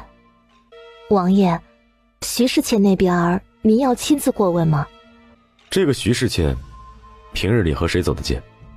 徐氏妾是个性子活泼的，话也多，没事的时候总是喜欢串院子走动走动。这府里的几个侍妾，除了姚侍妾和他关系不和之外，其他人倒是和他关系还行，至少表面上是这样。你处理吧。那若只是徐侍妾，该如何处置他？你按照规矩来办。亲侄，对这事儿你有什么意见没？妾身觉得咱们王府给下人提供的就业保障还不够完善，还需要改善，也能杜绝类似的情况发生。王妃一脸问号，就业保障？什么玩意儿？不是在说徐氏妾的事情吗？丁牛被收买是因为家中急需用钱，需要银子，可他又没有正规渠道可以借到利息低或者是不需要利息的银子，就只能铤而走险，哪怕知道下场是个死，为了银子也干了。妾身想着啊，为了杜绝此类情况，王府可以出一个政策，在下人的家里出现重大变故时，可以申请一笔应急救济金，事后下人要不要还，要如何的还这笔银子，可以再商议的。如此一来呢，也就能避免再出现下一个丁牛。当然，这种政策也不能完全杜绝贪婪野心的人，但多少能够收买人心，让下人对王府更有凝聚力和归属感，能在应对危机时拧成一股绳，对王妃和王爷啊也更加的忠心。不错，可以设立你说的这个应急救济金。亲侄，还得是你呀。我只光盯着徐氏妾唆使丁牛这一件事儿了，可是你都上升到了怎么让王府下人更忠心的高度了。我需要向亲侄学习的地方还有很多呀。亲侄，你说的这个应急救济金到底该怎么弄？今天太晚了，不好再讨论，等明儿一早你来我这儿，咱们具体商议商议，既然是好的，就尽快施行下去。好啊。等景王和叶青芷他们离开后，王妃让人喊来了徐氏妾。徐氏妾知道东窗事发了，也没有狡辩，直接就跪了。王妃，奴婢这么做实则是想要借此向王妃表忠心啊。哦，你仔细说说。王妃，奴婢让人说那些话也并非空穴来风啊。你也知道，奴婢时常在府里走动，奴婢就经常听到奴才丫鬟私下里说那些话，甚至比丁牛说的还要难听得多。王妃，您才是王府的主母，可现在叶侧妃仗着王爷宠爱，霸占着王爷一点不放，只让王爷独宠她。现在王爷连王妃的屋子也不进了，这奴婢都为王妃委屈啊。奴婢收买了丁牛，就是想要闹大此事，想着不破不立，要让叶侧妃有所顾忌，不敢再这般忤逆王妃，霸占王爷了，还请王妃明鉴。虽然奴婢也有自己的私心，心想分得王爷的一丝丝宠爱，但是奴婢是和您站在一起的呀。王妃，您宽容大度，您可能不愿意计较王爷宠爱谁多一些，但是您也要为世子打算呀。一旦叶侧妃生下儿子，就凭王爷对她的宠爱，一定会危及世子的地位啊。而且为母则刚，现在叶侧妃还愿意做一做表面的功夫，在王妃面前表现的好像很尊敬您的样子，可是她一旦有了自己的孩子，心自然就会偏了。只想为孩子谋求最好的。最好的能是什么？自然是世子的位置。王妃啊，您可以善良，可以大度，但是您不能毫无底线，就连属于世子的爵位也让出去啊。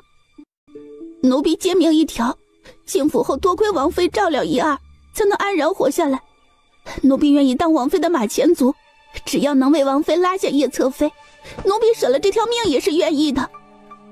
说完，徐氏妾又砰砰砰的磕头，一副为了王妃视死如归、赴汤蹈火、忠心不二的模样。徐氏妾，你可真是让本王妃刮目相看呢，没想到你口才这么好。那是因为奴婢句句肺腑之言啊，都是出自真心，都是为王妃一心打算啊。徐氏妾，这番话是谁教给你的？你主动坦白，本王妃还能网开一面，对你从轻处罚。可你若执迷不悟，就别怪本王妃心狠了。王妃啊，为什么呀？你怎么能这么袒护叶侧妃啊？她到底给你灌了什么迷魂药了？太难了，太难了！挑拨的话都说到这份上了，王妃居然还不动摇。徐氏妾破防了。徐氏妾被堵着嘴巴拖下去的，她真的太吵了。不过就徐氏妾的脑子，张静怡是不信她能说出那样一番话的。徐氏妾的背后铁定还有人，会是谁呢？后院的女人们都在，王妃将徐氏妾做的事情简单说了说，然后让徐氏妾主动供出幕后的人。叶侧妃，你怎么想的？王妃，妾身觉得该给徐氏妾泼盆冷水，让她好好的醒醒脑子。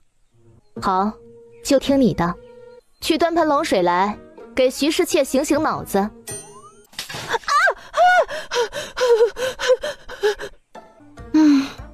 看来王爷独宠我，让我犯了众怒，你们一个个的都想要把我给除掉啊！不会是徐氏妾打头阵，你们都在背后做了推手吧？告诉你们一个冷酷无情的真相，纵使你们把我给除了去，王爷也不会宠幸你们的，更别说让你们怀孩子，因为在王爷心中，你们已经没有任何的利用价值了。一来，你们的家世太低；二来，你们本身没趣味，没新鲜感。就算是没有我，这外面还有那么多的世家贵女，家世才情相貌都不缺，王爷可以挑着选着纳进门，何必委屈自己去宠幸你们啊？众人惊了，这才是杀人诛心啊！徐氏妾，叶侧妃说的可对，其他人都参与了，你若说实话，本王妃按照规矩可以饶你一命，可你继续说谎，本王妃会把你关进府里的刑堂内，你想死都不行，只能天天受着各种各样的刑罚折磨。王妃饶命啊，饶命啊！徐氏妾哪里能受得了这个，立刻受不住的招了。放肆！你们一个个都好大的胆子，都给本王妃跪下！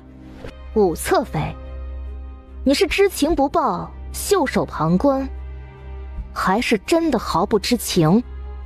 回王妃，妾身真的毫不知情啊！妾身之前还会和夏淑妃他们来往一二，可自从妾身成了侧妃，妾身就几乎很少和他们往来了。不是妾身高傲了，不屑于和他们往来了，是妾身每次主动邀约他们喝茶，他们都拒绝。见了面，他们就敷衍的请个安，也不再和妾身说别的了。这次他们密谋扳倒叶侧妃，是真的没有和妾身提过一句，请王妃明鉴呢。武侧妃一番话，把叶青之给听笑了。很显然，武侧妃和他一样，被这群同事们给孤立了。不过，因为他业务能力太强大，已经侵犯了同事们的利益，就不光是被孤立，还犯了众怒，要被他们联手除掉。而武侧妃呢，她虽然没有业绩，但是她靠吃老本儿，还有娘家给力，又恰好碰到领导不想接纳新人，就升了职。这在外人看来就是纯粹好命靠儿子，自然遭到众人的嫉妒，被孤立也很正常。职场上也常常会有这种情况出现，一些业绩突出的同事会被孤立。若遇到这种情况，首先千万别内耗，别自我怀疑，继续专注于完成你的工作。记住，职场法则之一，你不是去交朋友的，是去工作赚钱的。职场上只有利益，没有真心朋友。当然，职场和后宅还是不一样的。后宅工作伺候领导是自己的事儿，不需要协同。可是职场上的许多工作需要协作完成，假如你被孤立，可能会影响一些行政事务上的沟通，被同事们在小事上穿小鞋等等。所以若有可能，打破被孤立的局面也很有必要。做宠妃，这点觉悟若是没有，那还是早点隐身躺平吧。武侧妃，本王妃暂且信了你的话，若事后被本王妃查出来你撒谎了，后果比你现在坦白要严重数倍。妾身不敢，妾身不敢，妾身绝对没有撒谎。叶侧妃，你想怎么罚他们？这件事上你受了大委屈了，他们胆大包天，对你恶意满满。纵然因为发现及时你没有受到伤害，可是他们有这样的心思，就其心可诛。本王妃觉得要从重处罚，你也无需对他们客气，想怎么罚都行，让他们以后都不敢再对你动一分歪心思。谢谢王妃为妾身做主，妾身能感受到王妃的一片爱护之心，相信您不会让妾身受委屈的。所以此事还是交给王妃全权处理，妾身就不提意见了。你放心，本王妃绝对会给足他们教训，不会再让这样的事情发生。夏淑妃等人听着这话，只觉得从心底大战发寒，跪都跪不稳了，摇摇欲坠。来人，夏淑妃等人以下犯上，拉去刑堂，先杖30。求王妃饶命，这30把子是会死人的，奴婢再也不敢了，奴婢再也不敢了。王妃，妾身伺候王爷一场，还伤下千节，没有功劳也有苦劳，您何至于要如此这般绝情？杖30，您这是要妾身的命啊！妾身要求见王爷，妾身不信王爷也能这般无情。夏淑妃，人贵有自知之明，别肖想不属于自己的东西。既然你想见王爷，那行，本王妃看在倩姐的面子上满足你。你不服本王妃的判决，那就等王爷来吧。说完夏淑妃，张静怡又看向柜子那里一直沉默不语的苏冉冉，嘴角勾起一抹讽刺的弧度。这个好表妹啊，从进府以来就病蔫蔫，不争不抢的样子。可是当王爷真的不理她后，她的不争不抢就变成了急功近利。最近徐氏妾可是跟她走得很近啊。张静怡是吃过她给的哑巴亏的，对苏冉冉实在是没好感。命比纸薄，心比天高，还特矫情爱端着，谁又会惯着她呢？还是和清芷相处舒服啊。1个多时辰后，景王才从外面回来了。这是怎么回事？回王爷，还是丁牛那件事儿。张静怡3两句把事情的经过说了一遍。听到夏淑妃等人联手要扳倒叶清芷，景王脸色沉了下来。王爷，妾身也盼着能得王爷的宠爱啊，妾身也不奢求多，哪怕偶尔有1次也行。可是自从叶侧妃进府后，他就霸道地占据了王爷全部的宠爱，妾身真的好嫉妒啊！妾身也不想伤害叶侧妃，妾身只是想通过这样的方式让叶侧妃收敛一下。妾身只是盼着能让王爷偶尔再看妾身一眼啊。腿长在本王的身上，本王真想宠幸你们，难不成叶侧妃还能把本王的腿拴上吗？夏淑妃等人傻眼了。就是啊，我可不敢拴住殿下的腿。你们啊，一个个的脑子都进了水，不敢怪殿下，反倒都怨到了我身上。哎，我现在啊，真是比窦娥还要冤。是受了大委屈了。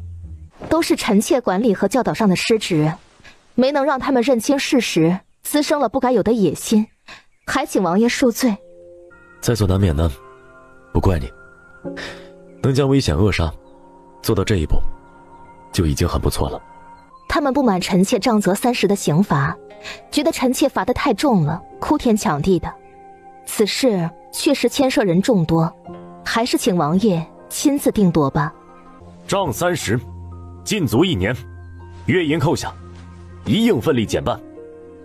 待养好伤，每日读经文2个时辰，再读女诫2个时辰，背诵王府内的规矩2个时辰，都好好洗洗你们的脑子。叶京志嘴里抽了抽，惨得他没法生气了，只想说太惨了，太惨了。夏淑妃品行不端，剥夺她的教养权，倩姐由王妃负责教养。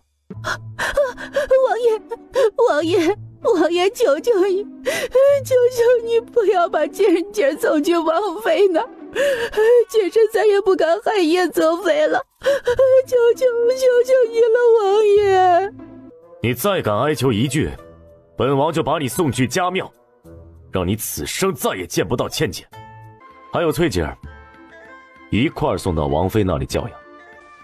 王爷，妾身一时迷了心智，犯下大错，妾身不敢求饶，甘愿受罚。只是翠姐儿还小，能不能让她先留在妾身身边，等她满3岁了，再交给王妃抚养？妾身知道，王妃抚养翠姐，对她只有好处，没有坏处。妾身也盼着翠姐好，对王爷这一决定只有感激。可是翠姐现在年龄太小了，性子又比较倔，妾身怕她去了王妃那儿，只会不停地哭闹。求王爷能给翠姐一点适应的时间。王爷，翠姐儿确实太小了点儿，这般和生母分离，对翠姐儿的确不好。妾身作为他们的嫡母，教养他们责无旁贷，但血缘至亲在那儿摆着呢，妾身也不能硬生生斩断他们的母女情啊。不如就让翠姐儿等到3岁大，再单独出来教养，这样孩子的理解和接受度也比较好。既然王妃也这般说了，简王便同意了。霍淑妃心下松了口气，感激地磕头谢恩。王爷王妃，对孩子的教养，妾身有个想法，你们听一听啊。若是觉得可以采纳就用，若是觉得不妥，就当妾身没说过。亲旨，你说。叶清旨便说了开办幼儿班的事情，类似族学，只是招收的孩子比较小。亲旨这个主意不错，本王妃也觉得这样教养孩子，不仅有规矩可以遵循，而且因为他们小，也没完全斩断他们和生母的联系，两者都兼顾到了。这幼儿班确实可以办，王爷，您说呢？那就按照叶侧妃说的办吧。叶侧妃，奴婢错了，大错特错，奴婢对不住你，甘愿受罚。谢谢您能不计前嫌，谢谢您的宽宏大量，谢谢您能出这样的主意。谁说我不计前嫌了？你们合伙抱团设计我能不生气？我不气都对不起我自己。我出这个主意就是为了王妃王爷还有孩子们，和你们这些脑子不清楚的蠢货可没一点关系。王爷对你们的处罚安排的挺好，要是关1年脑子还不清楚，还敢再对本侧妃或者王妃动手，就直接赐死。免得养着你们还要浪费银子。只是再次磕头，表明他们的忠心。他们真的再也不敢有那些歪心思了。而就在这时，苏冉冉居然踉跄的起身，朝着一旁的墙上撞去。他要寻短见，周嬷嬷眼疾手快的将人给拦了下来，立了一功。王妃气得拧紧了眉头，要是今天要他撞死在自己房间里，还不得膈应死他。这个苏冉冉真是知道怎么作妖恶心人。王爷，王妃，奴婢身子弱，铁定扛不过30板子，与其受尽折磨才死，不如一死百了。王爷王妃，苏侍妾说的很有道理啊，像他这么体弱的，很可能撑不住30板子就死了。如此惩罚也只是想让他们长一长记性，又不是真要他们的性命。不如这样吧，30板子一次承受不住，那就分期啊。你可以把30板子分成2次，一次15下，最多也可以分成3次啊，一次10下。只不过如此减轻你们的生命负担，你们得要该付一些代价才对啊。分2次的就再多打2下，分3次的多打3下，很公平合理吧？这若是分3次打，绝对不用再担心活不下来了。叶侧妃着实心善啊。这个分期打板子也是个不错的主意啊。苏冉冉却是气得浑身发抖，她撞墙寻死，求的是王爷怜惜，又不是这个。双眼一翻，身子一歪，索性撞晕过去。哎呀，王爷，你的好表妹好像是被气晕过去了。她不会觉得她弱她就有理吧？她就能不挨板子了吧？难道因为她柔弱无依，因为她曾是王爷的表妹，妾身就活该被她联合其他人欺负？殿下，你该不会是要偏袒她吧？自然不会，本王也没说要偏袒她。青青，小家伙。哼，本侧妃最烦见人矫情。叶青只发泄了一通，见接下来也没他什么事儿了，就向王妃告辞。蒋王和他一起回揽月居，路上，青青受委屈了，还好吧？有王妃和王爷护着妾身，妾身也没受什么苦。惨的呀是夏淑妃和苏侍妾他们。这是他们咎由自取。王爷，你何时有空带小康回府去认亲？妾身想着一起去。好久没有见老太君了，妾身去给他老人家请安。再缓2日，定在大后天吧。今天刑部又送了2个新案子到大理寺，其中一个苦主是孕妇，她男人在前2天刚死了，停尸还没有埋呢，婆家就怀疑她肚中的遗腹子乃是奸生子。双方各执一词，都有理有据，似乎都没有撒谎，就卡住了。或许可以找风谷主去问问啊，他有可能是有办法鉴定孩子是不是那王夫的。行，本王一会儿就去趟苏王府，找风谷主问一问。那殿下快去忙吧，不用送妾身回揽月居，妾身又不是小孩子了。这次受的委屈，本王回头补偿你。好啊，那妾身就等着殿下的惊喜。景王这边离开王府，转头就去了肃王府，询问风雨熙是否有办法准确鉴定胎儿的生父是谁。若是生下来做鉴定会简单一些，王爷说的这种情况也不是不可以，就是会麻烦一些。那就麻烦风谷主随本王去一趟大理寺吧。好几天没见你了，胳膊上的伤可好了？多谢皇叔关心，伤已经好了。青芷怎么也好几天没过来了？这几天忙什么呢？景王便主动告知了府里妾室们算计叶青芷一事，听得肃王脸色微沉，但也没有多说什么。你这是喊风大夫出去？大理寺那边有个案子，需要风谷主出面协助一下。你说的亲子鉴定非常准确。正常情况下，只要能采集到父子双方的血液或者毛发，就一定准确。肃王若有所思，也没有再多言，摆摆手让他们离开。是不是要给他和世子也做个鉴定？景王带着风雨熙一起坐马车去大理寺。若是王爷以后有机会坐上皇位，会给一些女子受教育，甚至科举入仕的机会吗？本王还未想有这么深远，或许受你们的影响，会有这样的变革和举措，但是困于事情，不一定能成功。不过，古兰国都能有女帝治理朝堂，给女子开恩科，似乎也不是那么惊骇世俗之事。也或许女子真的能成一些气候。王爷很诚恳，这点是很珍贵的品质，尤其是对古代上位者来说。草民也衷心祝愿王爷以后能坐上皇位。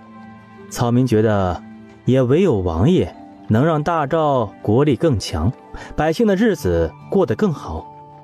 蒋王淡淡一笑，心想，果然是从1000年后传过来的，没有骨子里的尊卑，夺嫡意识，张嘴就来。不过倒也不让人反感。冯大夫，你要教导那些孤女医术，要不要办个医学院？合适吗？自然合适，这有何难？你若想办，明日就可先选地方，开始选人手。医女虽不多，但也是有的，可以找一些医女帮你教学。一些高门大户的主母还都挺喜欢用医女的，毕竟男女有别，一些女子病症还是女子来看比较方便。多谢王爷。若针对妇科的医学院能够创办成功，每隔3年培养一批医女，这也是一份大功德。这份功德里也有王爷的一份。本王想给叶侧妃一份惊喜，可是一应东西他都不缺，名分和权力他也不要，本王也很苦恼。到底能给他什么，会让他真的开怀？你和他来自同一个地方，你有何建议？敢问王爷，你们上次说不急着要孩子，要长久避孕，可是真的？自然，至少5年内不要孩子。一直吃药避孕总是伤身子的，不如王爷让叶侧妃接受避孕手术，这样可以不用时常吃药了，等以后想生了再做个小手术就好了。好别致的惊喜礼物，你真不愧是妇科大夫。关爱女性健康是草民的职业操守。蒋王无语了，也行吧，这份礼物铁定能让他高兴的。到了大理寺，顾大人为人谨慎，讲究证据，你做的鉴定要让他认可才行。你准备的东西可以做到吗？应该可以，就怕他不信。你的那些理论知识确实太超前了，他不信也很正常。本王在一旁给你兜底。那多谢王爷。蒋王带着封玉溪直接去见顾征。封大夫所说的鉴定方法，能否向本官做详细具体的说明？又是否可以作为呈堂证供，让其他人信服啊？草民自然可以做详细解释说明，只是怕大人不相信，这些都是什么刑具？顾征拿起注射器和采血针，认真询问。独门秘器，解释了大人也不懂，一会儿草民用了您就明白了。可以相信他的本事，本王担保。封玉溪先去牢里采集孕妇的外周血，准备做无创胎儿亲子鉴定。封玉溪采好血，收拾好医营设备，就准备离开。可是他转身之际，往旁边的牢房里看了一眼，然后整个人定在了那里，惊讶的眼睛微微一缩。这个囚犯的样子好像他的春梦对象啊。怎么了？封大夫认识这个囚犯？封玉溪没有立刻回答，而是走进对方所在的囚室，靠近他，仔细地看着他。他是谁？犯了什么罪？顾大人，他和我一个故人有点像，可仔细瞧了瞧，应该不是他。顾大人，你看他，也不像认识我的样子。他的身份本官也不清楚，半个月前在一个杀人现场抓住的他。当时他受伤很重，已经昏迷了。被关进来之后，怎么审都一直没有开口说过话。若他不是哑巴，那就是意志坚定之人。风玉溪觉得是后者，这男人一看就不好惹，像头受伤蛰伏的猛兽。若风大夫真的认识他，还请告知本官，回头大理寺会给你赏银。好的。风玉溪在看到景王后，却是私下里立刻说了此事。你说你刚才在牢房里看到了你的那个梦中人，你是不是又被小康给祝福了？应该是。前几天被王爷叫去当面问话，小康当时铁定很担心我，就想我事事顺心如意。不过因为王爷根本就没有为难我，我就想着小康有王爷和叶侧妃照顾，自己也可以放心单独出门行医，顺便寻人，这样一来速度可能会快一些。果然很快就找到了。景王傻了，确实挺快，这才过去4、5日的功夫而已，就心想事成了。这祝福的念力不是一般的大。你说的那个医学院，明天立刻筹办，赶紧招人，积累功德。你说的那个囚犯，本王亲自审问过一次，是个硬茬。本王不信他是哑巴，更信他一直闭口不言，事有苦衷。别的事儿呢，虽说他是你的有缘人，但是有一说一，若是他真的犯了大事，或是他身份有问题，本王会重点监视他。这个是自然，关着他也一直无法让他开口，既然审问不出来，那就换个方式，把他放出来，草民收留他，想办法摸清他的底细。风大夫要施展美男计。风大夫要施展美男计，必要时会这样做。本王可以放他出来，可是本王试过他，这人身手不错，不是个普通人。真放出来，只怕就如猛兽出闸。你要如何控制他？这个简单，我是个大夫，也会有一些奇怪的药可以控制他。好，你先去采集那个孕妇亡夫的毛发，做完这份亲子鉴定。等你弄好了，本王把人从牢房里提出来交给你。好，多谢王爷。这结果显示，孕妇肚子里的一父子是他亡夫的。景王说你有办法让那个囚犯开口，要把他提出来交给你，你真有把握？好，你随本官来。顾章再次亲自带着风雨熙来到牢房里。你现在是我的人了，我带你离开这里。男人满头问号，顾章傻了，总觉得哪里怪怪的。想离开这儿就吞下去。男人问也不问一句，捏起来风雨熙手里的那颗药丸，爽利的吞了下去。很好，你这态度预示着我们的相处会愉快一点。顾大人，可以让狱卒去掉他的脚铐和手铐了。风雨熙把春梦对象从牢房里给带走了。我现在暂时住在肃王府，你先跟着我回王府安置。男人听到肃王2个字，瞳孔微微一缩，气息微变，看起来又很快平静了下来。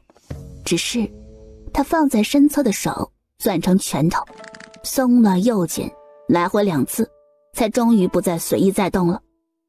风雨熙装作没发现他的异样，径直冲他说：快上马车吧，天色很晚了，我饿了，想赶紧回去吃饭。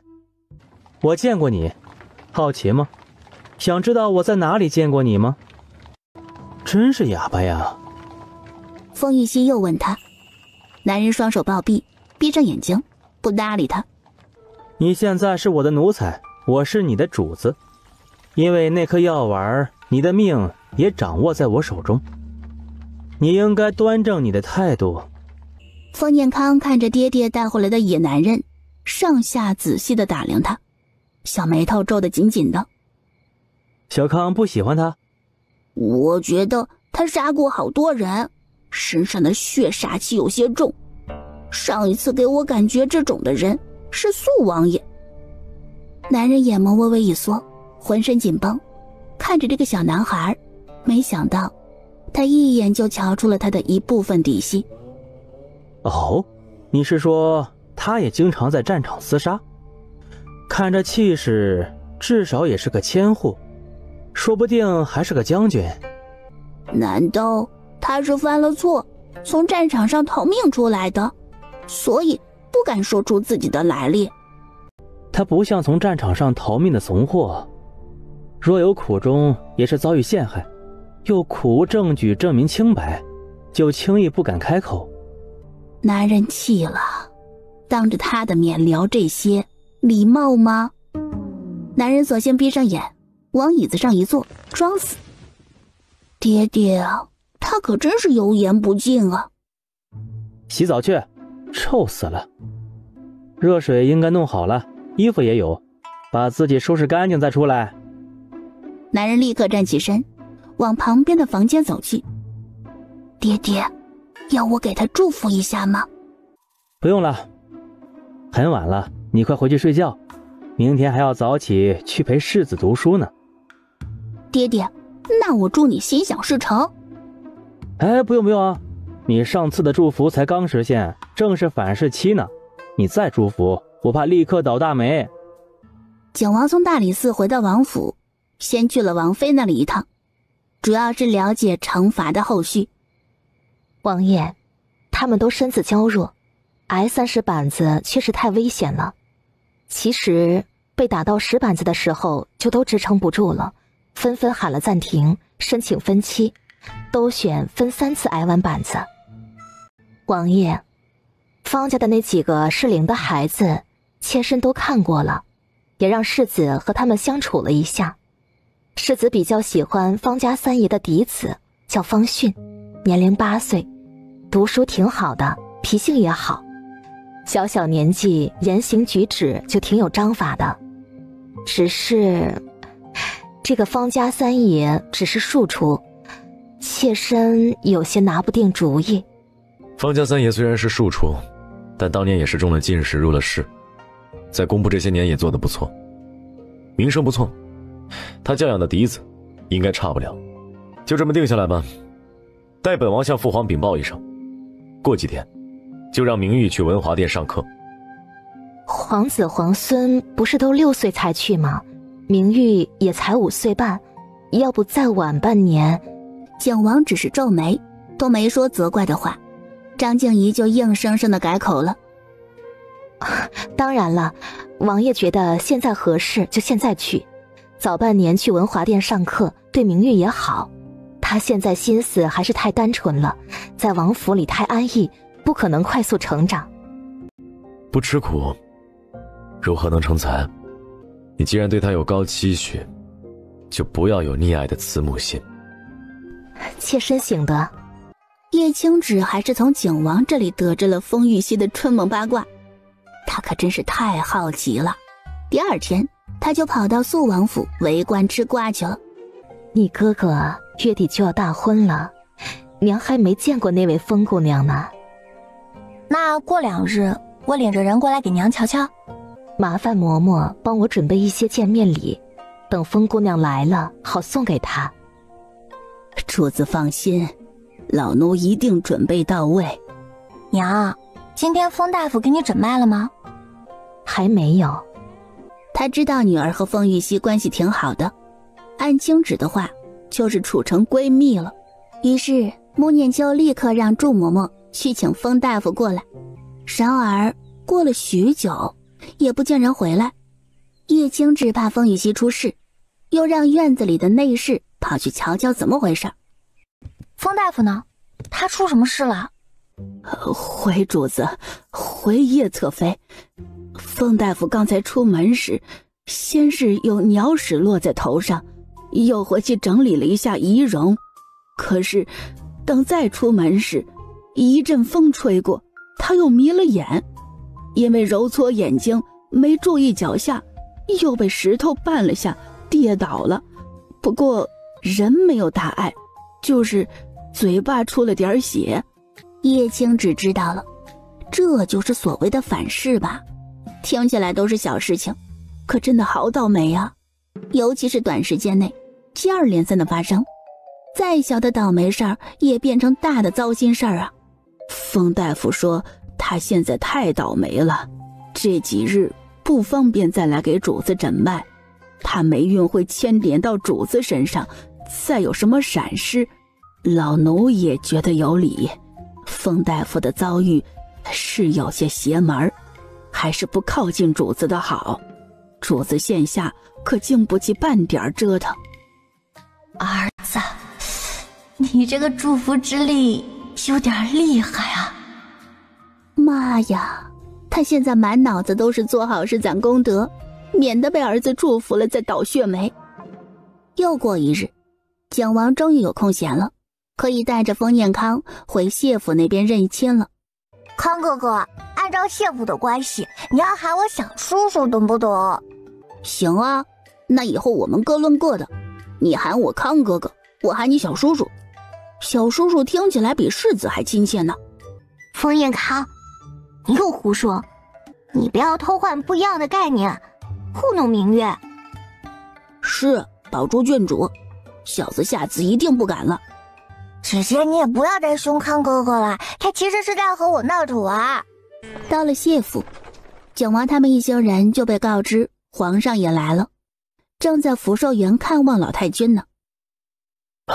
倒是巧了，碰上父皇了。皇爷爷也在，真好。皇上是很和蔼的长辈啊，不用害怕，就如往常一样说话就好。但是呢，也要保持恭敬，要守规矩，不要乱套近乎啊。姨，我懂。还真是巧了呀，我们父子今儿个是心有灵犀了呀！没想到在这儿碰到了。一定是祖母的念叨都被我们听到了。都别行礼了，明月、明艳，来到曾祖母这儿来，让曾祖母好生瞧瞧，看着可是又长高了不少。皇上和老太君的目光都落在了封彦康的身上，目露好奇。这孩子瞧着眼生啊，又被景王特意带过来，那铁定是有特殊身份的。这孩子是谁家的呀？好孩子，过来点儿，让老身瞧瞧。你父母是谁啊？小子拜见皇上，拜见高祖母。小子的生父是平南侯，亲娘是安乐侯府嫡女林清婉。当年我娘难产生下我，被人污蔑是死胎，我被生父丢弃到乱葬岗，幸亏遇到养父，是他救活了小子。小子的养父就是妇科圣手封玉溪，前段时间受邀去肃王府给穆淑妃问诊。小子也就是遇见叶侧芬身边的张嬷嬷，他瞧着小子眼熟，眉眼似亲娘，一番盘问，认定小子的娘亲就是他的救主。这些日子景王又再三调查，确定了小子的身份没有作假，便带着小子前来拜见高祖母。本王的小吉祥物真是个能说会道的，不过10岁就这般口才了，9分真1分假，说的全像真的一样。当他在黄泉富贵圈还有官场再浸淫10年，那还得了，不让他负责外交事务都可惜。皇上闻言也有些意外的挑挑眉，重新仔细打量着封彦康，是个聪明伶俐的。这老太君闻言可就激动得很了，直接从椅子上起身，因为起来的有些猛了，身子晃了晃。哎呀，高祖母，您快坐好，快好生坐好，别为了小子伤了身子，那小子的罪过可就大了。可真是个好孩子，好孩子，这长得是像你娘，性子也讨喜，是个聪明伶俐的好孩子。孩子，你这福气大着呢，以后会事事顺遂的。哎，谢谢高祖母，小子也祝高祖母福寿绵长，以后心想，能吃能睡，精神好，身子棒棒的。封彦康听到一意的咳嗽声，把心想事成的祝福硬生生改成了吃嘛嘛香了。叶青只是生怕他这祝福念力太强悍，人的心愿一旦实现了，就光剩倒霉了。对老太君来说，还不如不祝福呢。现在封大夫就深陷倒霉之苦呢，也不知何时能结束，实惨。怎么了？你俩都生病了？怕这孩子乱说话，再惹父皇和祖母不高兴了。小康这些天一直盼着见到老太君，这孩子啊，一高兴小嘴就叭叭个不停，缺少礼仪规矩，切身也是怕他再说错话了。你们俩也太见外了，这孩子刚才说的多好啊，老身就爱听他说话，听着就觉得开心。你小子不错。景王就立刻说他现在是名誉的伴读。皇上一听这话，立刻就同意了。啊，不是说还能混半年呢？明天开始就要寅时起床了吗？等皇上回宫后，景王才单独带着封彦康去见谢明礼。他原来是个小老头啊！不是，刚刚而立之年，种什么因得什么果，你这样也是罪有应得。我若对你生出一丝不忍之心，就是对不起我娘和我自己。你是谁？你和清婉的眉眼有些相似。王爷从哪里找来的这个孩子呀？他很合我的眼缘。这孩子，我见他第一眼就喜欢他了。过继到我的名下，让他继承爵位就很好。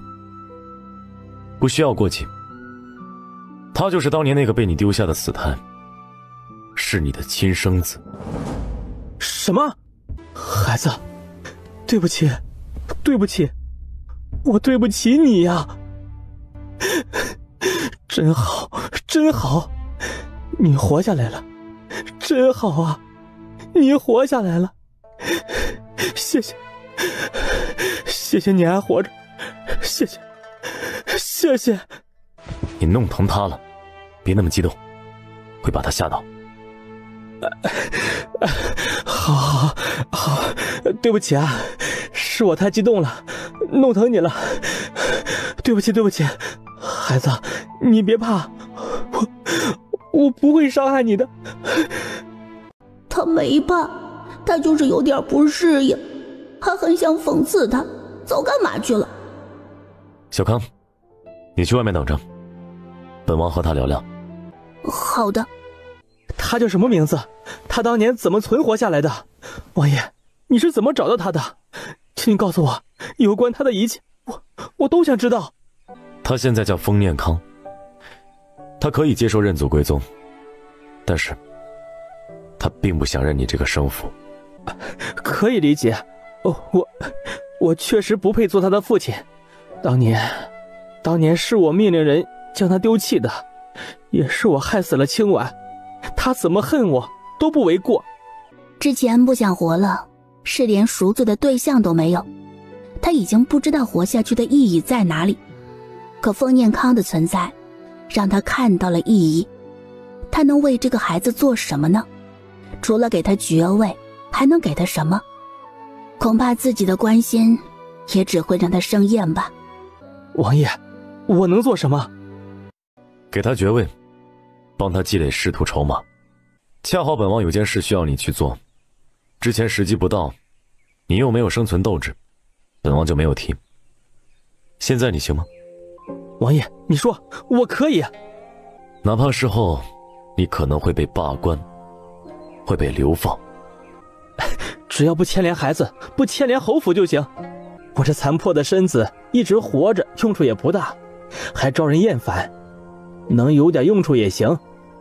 王爷让我做的事情越重要越危险，越是我所求的，这样我就有底气求王爷以后多照拂小康一二，希望他能一生顺遂。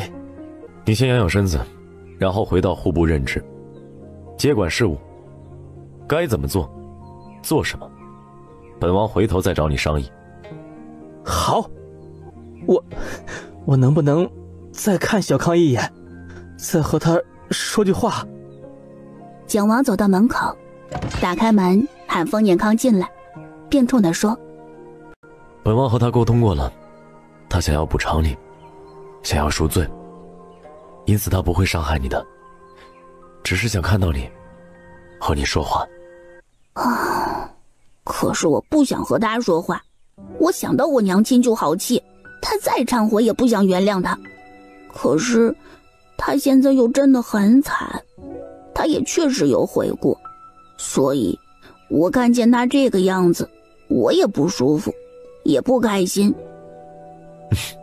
行，那就走吧，别像个死人一样认祖归宗，开祠堂，祭族谱，宴宾客，都还需要你撑起来。错了那么多回了，最后一次机会，别再错下去了。谢王爷教导。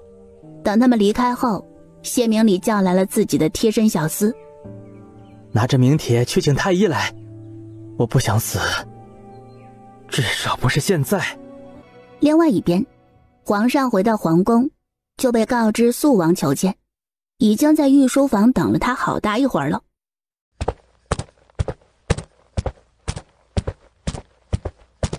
皇兄，走这么急做什么呀？后面难不成还有狼狗追你啊？他走这么急，还不是怕他等烦了？这个没良心的弟弟，真是白养这么多年了。皇兄，你要不要吃些瓜子？刚才我坐这儿无聊，自个亲手包的。你什么时候也学着包起瓜子来了？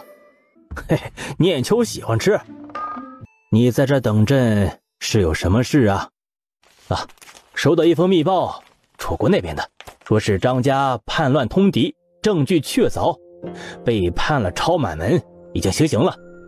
你说的这个张家是楚国大将军府张家，将门虎子、义府男儿郎都是战将的那个，这是被楚国皇上猜忌了。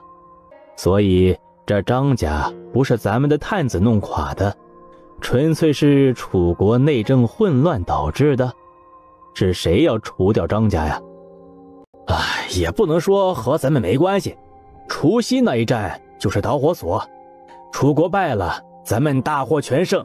当时的领兵主将就是张震岳，也是张家的现任家主，因为兵败损失不小，楚国君主因此大怒，要治张震岳的罪，收了他的兵权，把他召回了上京。张家存续了100年之久，手握重兵，自然挡了一些人的道路，将他们除之而后快的人有很多。眼见楚国战败，君主大怒，就有不少人趁机疯狂踩张家，还拿出了所谓的通敌证据，证明张家通敌叛国，所以才会输给咱们。毕竟咱们赵国才建国多久啊，在人家眼里就是个弱鸡，突然输了一场大仗，楚国上下都觉得有猫腻，而不是觉得咱们赵国强了。这张家也就成了替罪羔羊，被满门抄斩了。为楚国奋战100年，守国门，多少张家儿郎在战场上战死，流再多血也抵不过帝王猜忌呀。这就是为将者的悲哀和宿命。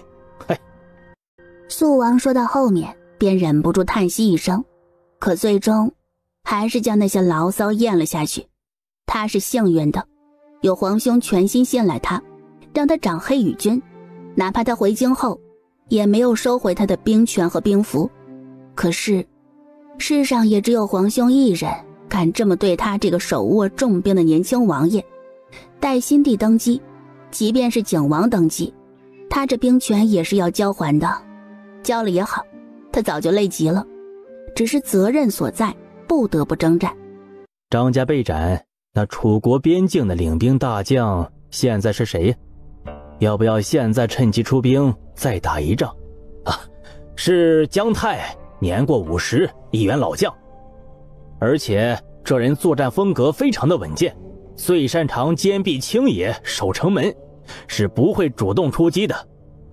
楚国君主既然派出这位老将，那意思也很明显，他们暂时龟缩了，不打算再主动出击，将主动权交给咱们了。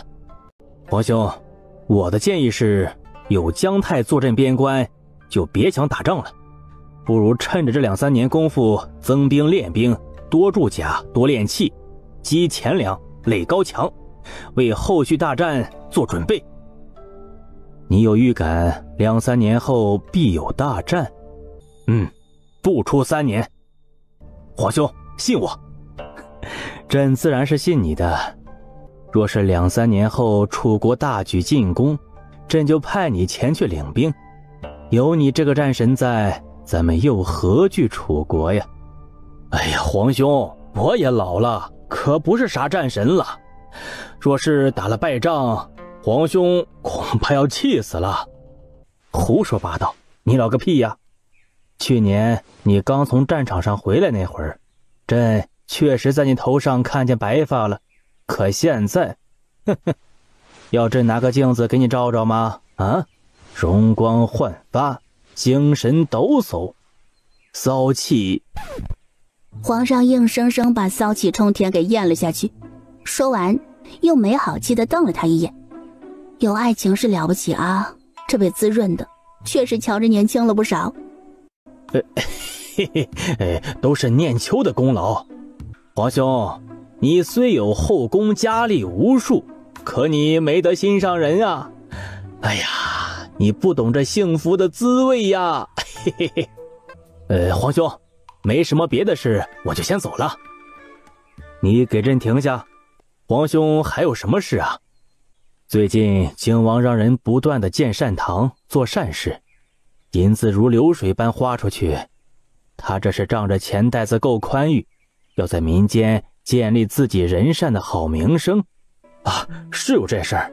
靖王说自己前段时间被人追杀，还差点遭遇山石坍塌被压死，后面更是霉运连连，因此他去相国寺找了殷大师给他算了一卦。大师说，要想事事顺遂，不被霉运缠身，就要多积累功德。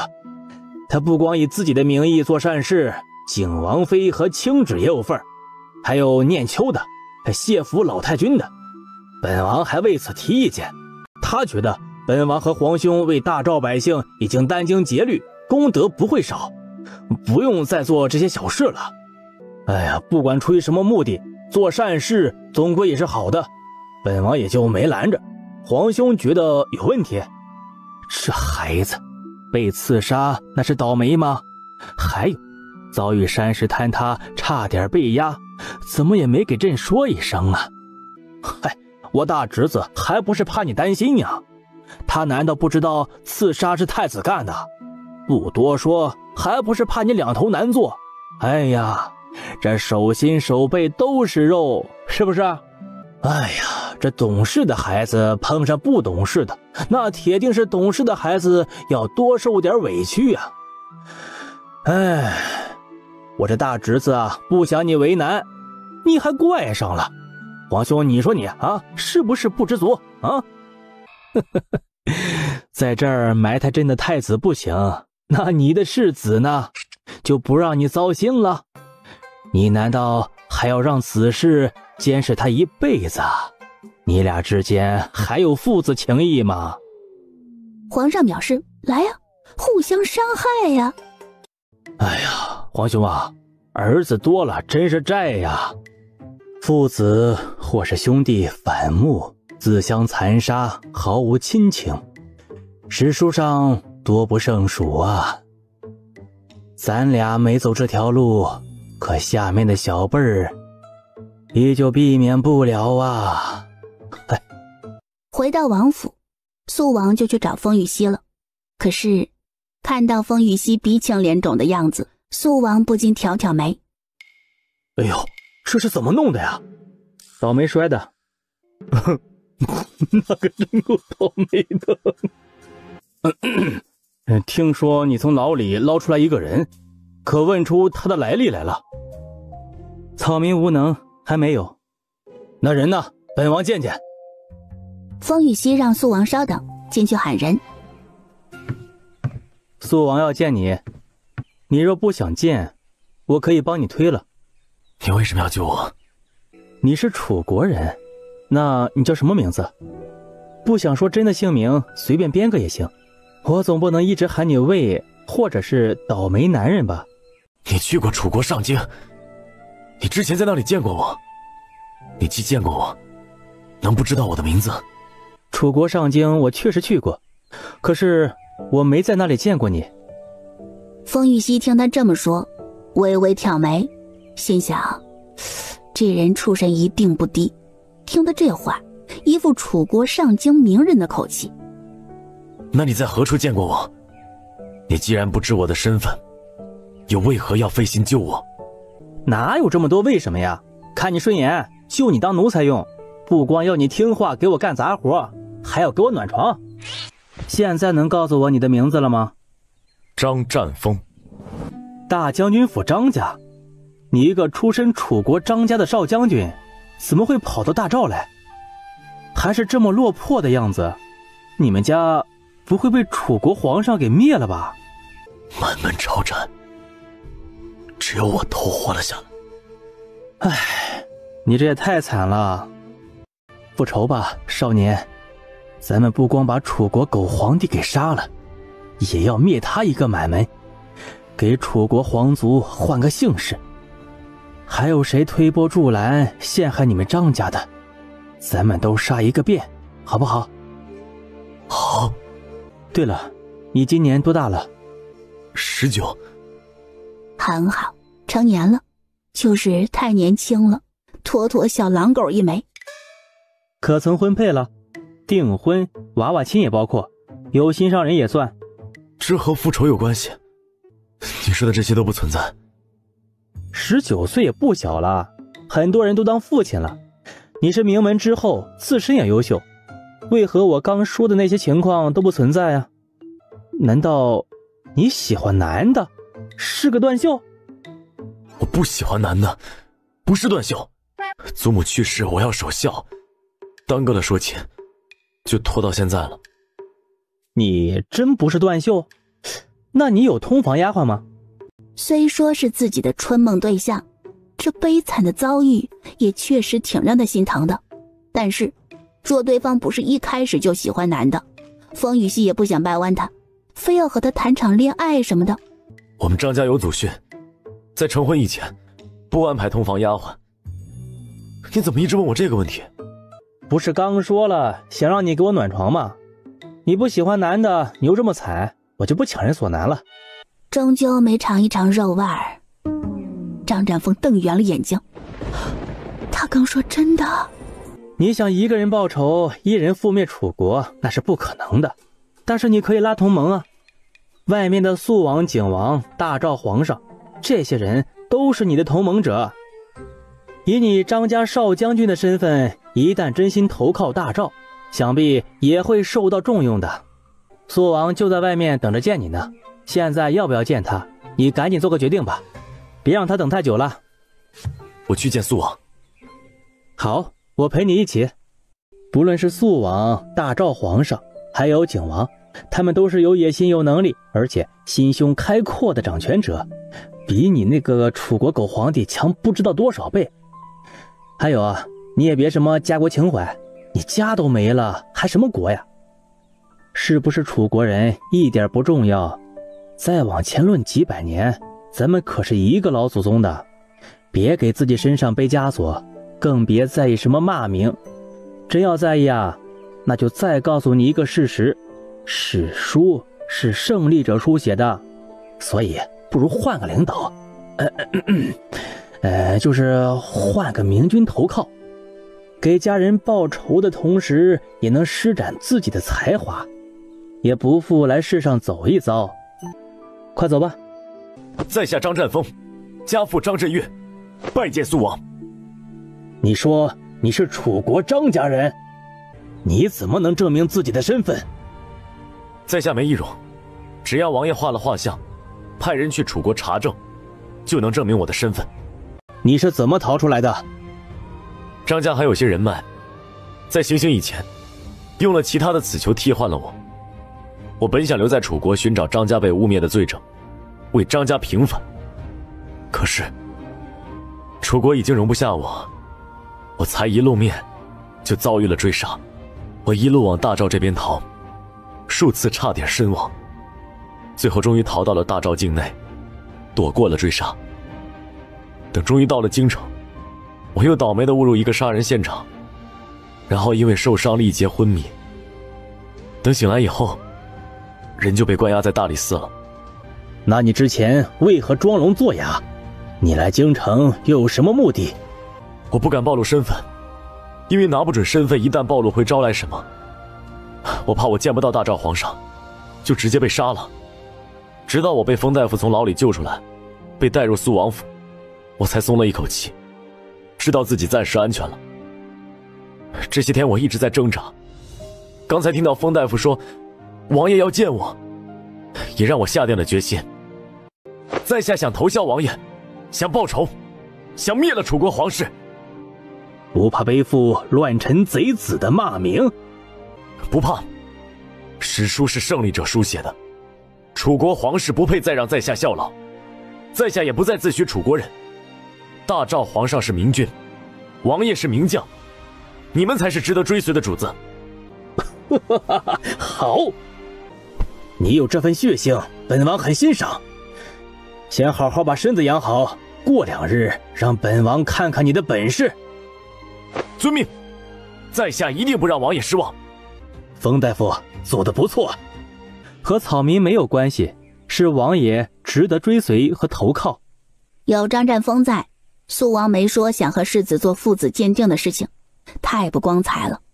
此事知道的人越少越好，实际上他就不想除了风雨熙和他外有第3人知道。肃王决定改日再找风雨熙单独说此事，让他保密。没事，本王听说你这几日太过倒霉，都无法给穆淑妃看诊了，就过来瞧瞧。你这霉运什么时候能过去啊？明日就好了。那就好。府里有跑马场和练武场，你想用就让府里下人给你指路。多谢王爷。肃王从风雨熙那里离开后，就立刻写了个简单的密折，让内侍送去给皇上。皇上一看也惊讶了，皇上高兴了，笑得合不拢嘴。等了解完这件事情的始末后，皇上冲身边的大内总管王公公感叹道：朕自从认回了景王，好像就变得顺遂了许多。刑部拿回来了，打压了太子，如今青州的问题也有机会解决了，楚国这边也给送来大礼。景王殿下是福缘深厚之人。古兰国那边可有送来什么新消息？还请皇上恕罪，还没有好消息传过来。朕不怪罪。都过去30年了，哪能这么容易寻到呀？即便寻到疑似的人，也不好确认。景王得知张占峰的身份后，惊讶一瞬，又沉默了。真是想什么来什么，瞌睡了就有人主动递枕头。景王将这个好消息和叶青芷分享。青青，你又给本王拉来一大助力啊！殿下，这和妾身有什么关系啊？那是封大夫的功劳。封玉熙和封念康父子都是你招来的，归根结底，自然是你的功劳了。你就是本王的小福星。殿下这么说也对啊。就是见封大夫这么倒霉，你越说妾身有福气，妾身就越有些怕怕的。要不，妾身再捐点银子吧。要不，你给封大夫的医学院捐银子？他这医学院招收的学生不是孤女，就是平民女子。官家女子是不会抛头露面学医的，而孤女和平民女子没银子，也很难上交束修。即便以后医学院可以靠看诊和接生创收，可收入也是有限。所以这医学院就和半善堂差不多了，所需银子绝对少不了。叶青只没意见，就冲这是老乡办的，他也要砸银子大力支持啊。兴许这还能帮老乡回去呢，兴许他回去的路也隐在其中呢。因为美人娘亲想见未来儿媳妇儿，叶青只就让人给风姑娘下了帖子，让她先来景王府一趟。盛雪来啦，免礼免礼，快坐吧。你和大哥的婚礼筹备的如何？可有要帮忙的地方？回侧妃都备得差不多了。叶青只和风盛雪聊了几句，便带着她朝苏王府去。你第一次来就不带你走后面的小门啦，我们就坐上你的马车从正门进，这也是对你的尊敬。我自己啊，平日里都是从后面的小门进，这样比较方便，不用坐马车绕行，而且从后门进啊，距离娘亲住的院子也近。这位就是风姑娘，我大哥的未婚妻，我带她来见一见娘亲，你们可要记清楚了，下次若是风姑娘自己过来，别把人给拒之门外。小人万万不敢的。嫂子，那我们进去吧。随着叶青直往听雨阁去，只觉得走了半天还没到，王府大的超乎他的想象。很累脚对不对？我每次从前门过来都走得烦了。不一会儿又遇见几个下人，其中有2人穿着粗布衣衫，一看就是平民百姓，不是王府下人。叶青直也不以为意，可是等那几人离开，风盛雪却是紧皱眉头，回头去看那2个平民。怎么有问题？那2人的身上有挺浓的桐油味儿，桐油易燃，之前我的一个仓库就因为保存桐油不当而起过火，我就有些敏感了。叶青只闻言，立即冲身边的如意和春雨道：你去追上他们，先将他们暂时扣下，外找张公公，让他问清楚那2个人身上的桐油味是怎么回事。是不是太小题大做了？再谨慎都不为过，觉得怪异的一定要第一时间就查就问，不要怕麻烦，不要怕错。你以后在叶府当家也是如此，家大业大的，有坏心思的人就多。就在这时，大厨房那边的上空升起了浓烟，还有火光，以及隐约的呼喊声。叶青只望着起火的方向，心口沉下来，还是出事了。侧妃，那2个人真的有问题。不一会儿，春雨和如意就气喘吁吁地跑过来告诉叶青芷，那2人一听要扣押他们，立刻伤了人跑了。不知道今天这事儿是不是冲美人娘亲来的，他很担心娘亲那边也会被钻空子。到了听雨阁外面，叶青只看见院子外面围着的10几个护卫，叶青只松了口气。就这护卫程度，除非大火烧到这来，否则光靠个人强攻，没个10几个人根本过不去。娘，这就是盛雪，她可厉害了，聪明又机敏。刚才随着我进来，就发现了2个可疑的下人。盛雪，今日多亏了你了，否则王府还会乱得更厉害。你这么聪慧又能干，正是我心中理想的儿媳妇儿。有了你，我以后也就不必再操心俊峰的事儿了。说是俊峰以后对你不好，你别憋在心里，找我找青芷都行，我们会给你撑腰的。谢谢母亲。好孩子。盛雪，本该我为你们操持婚礼的，可我情况特殊，没法尽到为人母的责任，对你心里有愧。听青芷说都是你一人在操持，真是辛苦你了，也委屈你了。母亲，您千万别这么说，我就喜欢操持这些事务，一点不觉得委屈，反倒觉得特别好。你不让我干，我反倒是受不了。然而他们还真的没有多余的心思闲聊，因为外面的吵闹声越来越乱，而且也越来越近。很快外面起了厮杀声，有人要强硬地闯进来。娘，你放宽心，外面的护卫很厉害的，那些坏人进不来这儿，你一定别因为受惊动了胎气。娘知道，没有担心，有你们陪在身边，我觉得很安心。我也相信王爷的安排。度过了难熬的大概1盏茶时间，外面的厮杀声终于停下来了。朱嬷嬷出去打听情况，不一会儿，高兴地回来了。主子，贼人都死了，安全了。外面的火扑灭了吗？还不太清楚，隔得太远了。叶侧妃不要担心，外面的吵嚷声不大了，应该问题不大，控制住了。又过了1刻钟，外面就传来好消息，火都被扑灭了。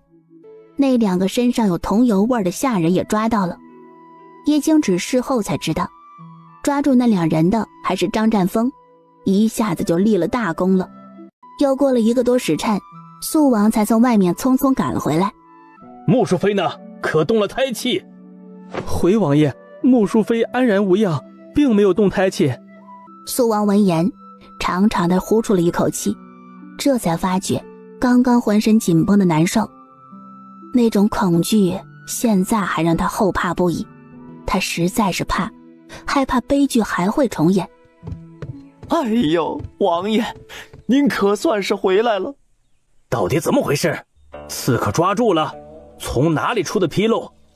对了，封大夫在哪里？可给你们穆主子诊过脉了？是菜贩子那边出的问题，进来2人在菜里夹带了许多桐油，然后开始在府内纵火，引起混乱。随后又进来一批刺客，直奔听雨阁。好在王爷留在听雨阁的护卫足够强，将刺客全部击杀了，没有惊扰到穆主子。也幸亏今天叶侧妃带着魏国门的嫂子来看望穆主子，他们不仅第一时间发现了不对劲的菜贩子，还陪在穆主子身边，安抚了穆主子的情绪。封大夫也第一时间去给穆主子诊过脉了，说穆主子和胎儿一切安好，如今他已经回到自己的院子了。对了，王爷，那2个菜贩子还是封大夫身边那个护卫给抓住的呢。青芷他们还在吗？啊，还在呢。王爷不回来，出了这么多的事儿，叶侧妃不放心穆主子，就一直陪着他呢。肃王扭身一转，不去听雨阁了，要去找封玉溪。那些攻击听雨阁的刺客都死了，还在查他们身上残留的线索，目前没收获。那2个菜贩子还在审问，没撬开嘴巴呢。王爷，草民给穆淑妃看过了，她没有受惊，胎儿很好。好，辛苦你了。我找你是有别的事，跟我进房间单独说。张占峰随后从房间出来，就听到这话，便很识趣地冲肃王行了一礼，退让到一边。本王听说你抓住了那2个菜贩子，做得好。为王爷分忧效劳，是在下的本分。肃王从怀里掏出几根头发递给封玉溪，又拔下来自己的几根头发。帮我和世子做个你说的那个亲子鉴定，多久能知道结果？王爷要加急吗？本王要最快知道结果，需要什么代价？多给点银子就行。1万两银子可够？够了。王爷，还请去外面稍等片刻，我要开始鉴定了，过程要保密。煎熬的等待了不到半刻钟，封玉溪就出来了。肃王拿过来纸条，紧张的打开，呼吸暂停了一瞬。只见上面写着：经鉴定，不是父子关系。奇耻大辱，王氏该死，他怎么敢的？那个王爷，草民会为王爷保密的，本王不会迁怒你。王爷客气了。肃王点点头，转头离开。虽然很想现在就去找王氏逼问出真相，让他说出奸夫是谁，可是肃王还是先回了听雨阁。念秋和2个未出生的孩子更重要。青芷，今天多亏有你在，没被吓到吧？还是有一点被吓到，还是娘亲更厉害些，心态稳，也没动胎气。2人刚从听雨阁出来，就碰到了前来的景王。有没有事？刚才被吓到了吧？都快吓死妾身了，刚才一伙刺客冲到了听雨阁的外面啊，听着好像随时都要杀进来的样子。妾身当时都想好了怎么死的痛快一点，不能被人羞辱了，给殿下蒙羞。净胡说，不会有事的。我知道殿下有派人在暗地里护着妾身，即便刺客冲破了肃王部下的防线，还有殿下的人呢。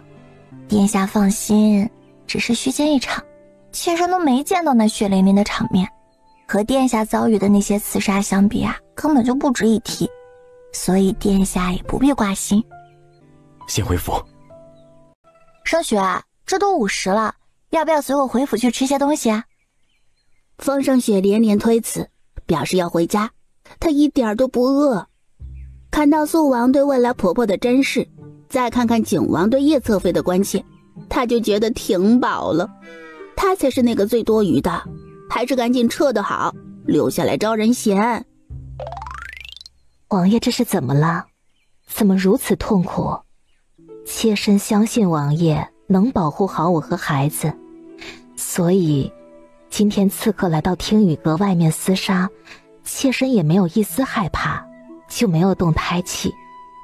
王爷为何不信自己，平白给自己添烦忧呢？我不单单是因为担心你和孩子烦心，我今天才知道世子不是我的亲生儿子。穆念秋惊得瞪大了眼睛，好一会儿说不出话。这对他来讲太不可思议了，荒谬绝伦。王妃怎么能做出这样对不起王爷的事情？王爷，我嘴笨，不知道该怎么说话能安慰到你。王爷伤心难受想哭，也是可以哭的。王爷也是人，不用一直强硬的把难过都憋在心里。其实本王更多的是愤怒，伤心倒也不多。而且本王一直烦心和世子的父子关系，也担心他以后会对你和2个孩子出手。现在倒简单了，没这烦忧了。等你平安生下双胞胎，母凭子贵，本王就能给你王妃之位了。王爷看着安排就好。我还有些事情要去处理，你先休息。肃王来到王氏的院子。王爷来做什么？终于是要处死妾身，给那老贱人腾王妃之位吗？肃王沉着脸走上前，抬手就狠狠地扇了他一巴掌。你的奸夫是谁？世子是谁的野种？王爷，为了让世子和妾身给你那老贱人和2个贱种让位，你竟然污蔑世子不是亲生的，主动给自己戴绿帽子，你可真是深情啊！哎呀，妾身都要笑死了。王氏很确定，知道当年此事的人都已经死了，那个男人也早就死了。这么多年过去了，都没有爆出来此事，肃王不可能突然就知道真相了。这只是肃王想要除掉他和世子的龌龊手段，他只要抵死不承认，肃王又能奈他如何？他不可能有证据。以为本王没证据？本王和世子做了父子鉴定，他根本就不是本王的儿子。你要是乖乖坦白，本王还能让你死得体面点。若你还想狡辩，你会死无全尸。什么父子鉴定？根本就不准，不可能！王爷，你冤枉妾身。行，看来你不吃点苦头是不肯交代了，本王成全你。肃王是做足了准备来的，他有帮助审讯的药物，一整让人吐真话的药丸，他从风玉溪那里得到的，花了他1000两银子。王氏被迫吞了药丸后，就在地上痛苦的来回打滚。王爷，求求你放过我！我说，王爷，给我解药！王爷，解药！说吧，奸夫是谁？别想着撒谎，否则你会一直被刚才的痛苦折磨。王爷，他是我远房的一个表哥，我确定怀孕之后就让人把他给除了。我和他没感情，我就只是想生个儿子，我不想被他抓住把柄。16年前，我们已经大婚3年，因为王爷常年驻守边关，1年回来的时候加起来也就1个多月，这么短，还有其他女儿要来分宠，我一直没能怀孕。就在那一年，你刚离开不久，当时的秦侧妃就查出了身孕。秦侧妃出身不低，又怀了孕，一旦她生下王爷的长子，我怕自己会因此而失去了王妃的地位。可我那时候小日子刚结束，我很确定自己没怀孕，我心急了，迫切的想要个孩子，所以我就动了歪心思。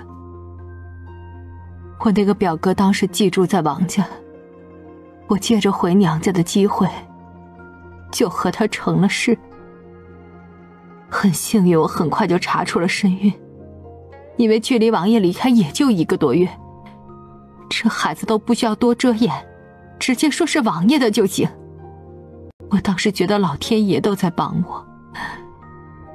为了不留下把柄，怀孕之后我就让人将表哥推入了湖中，造成意外死亡。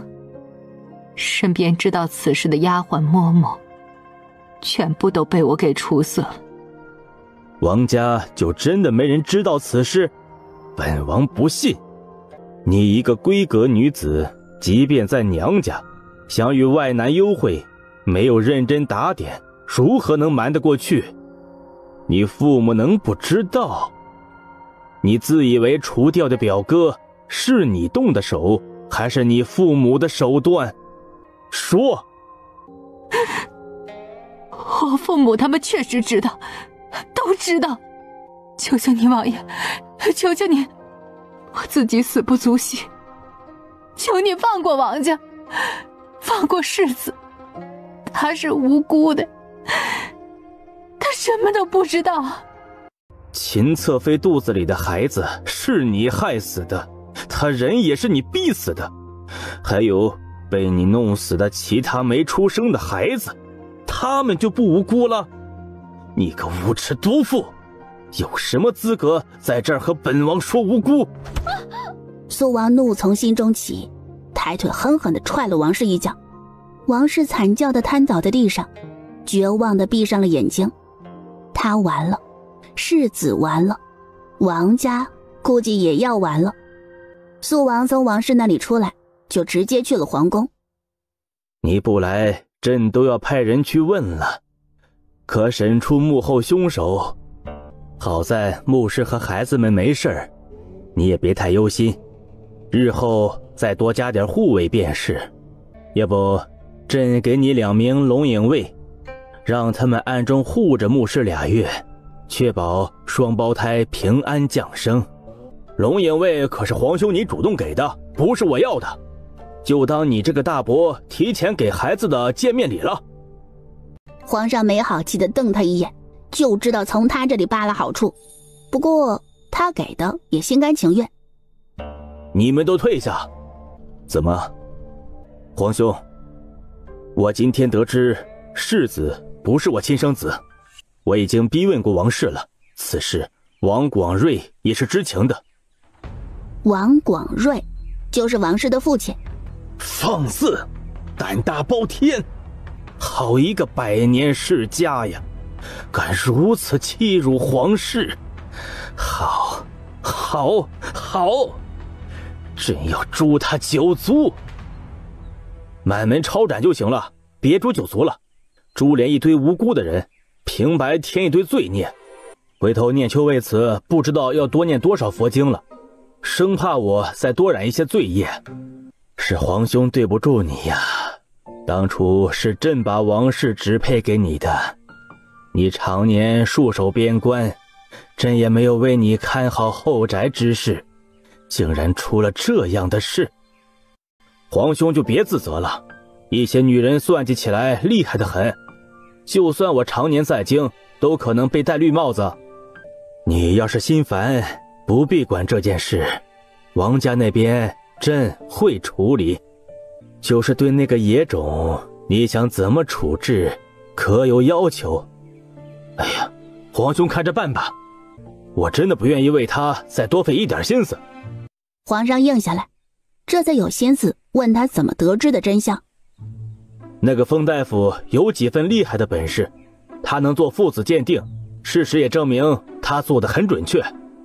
封念康的养父，看来他医术的确高明，不似一般人。改日朕召他进宫，亲自见见他。啊，见他做什么呀？皇兄，你也要做父子鉴定啊？鉴定你和景王？朕要都做一遍。弟弟被戴绿帽子这事儿，要说皇上没一点心理阴影，那绝对不可能。这些有野心的女人，为了保住权力地位，真是什么事都能做得出来。尤其是在后宫，孩子更是他们晋升的最快渠道，也是他们最大的筹码。搞不好真的会。皇兄这个主意挺好，就是吧，费银子，我可是1万两做了一次的。你这全部都做一遍的话，皇子公主加在一起的话，10几万两银子呢。不过皇兄是君主，给银子多俗气啊，你可以换成别的，比如给他官职，让他当太医呀，他可是最擅长妇科了。你后宫那么多女人呢，多合适啊。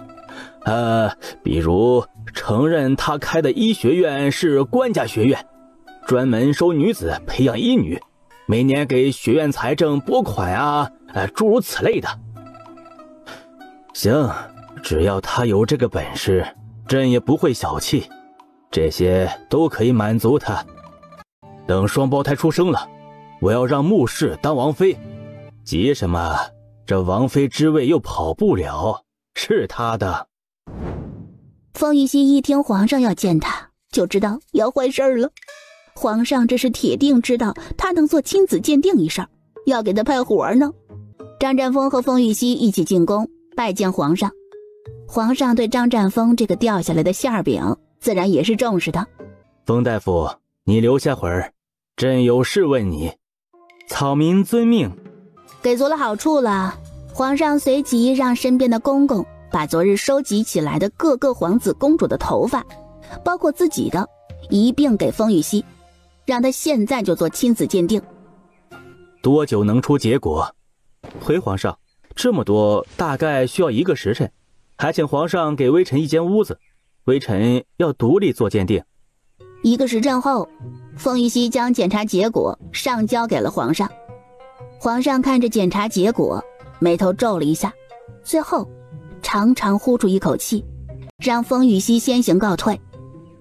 宣景王进宫。儿臣拜见父皇。起来吧。递给他一张条子，上面写着谢浩，非肃王亲生子。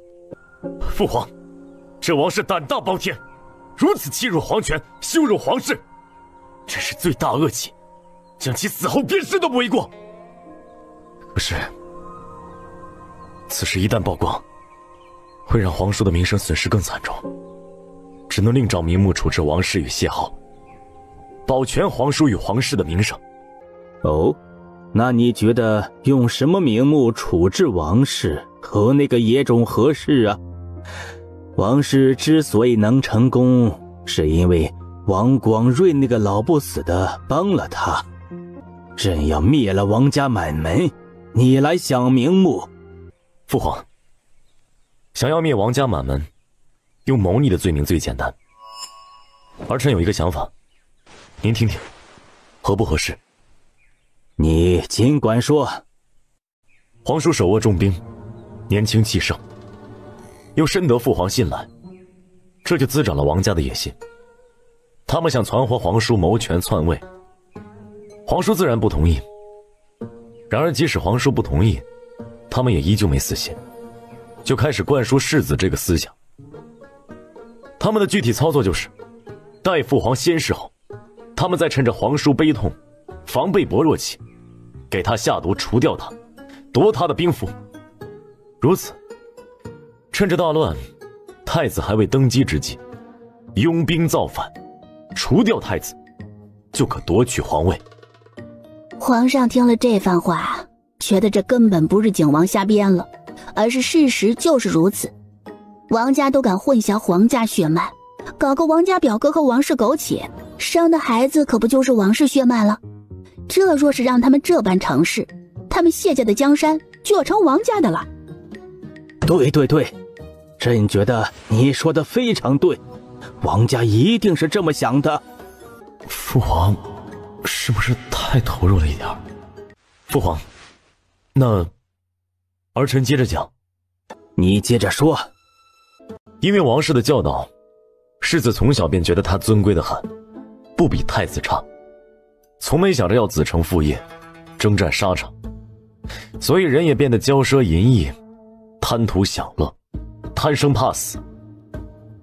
世子和王氏一样，满脑子只想着除掉皇叔的所有子嗣，确保他的世子之位，再靠着兵权和王家的拥护登上皇位。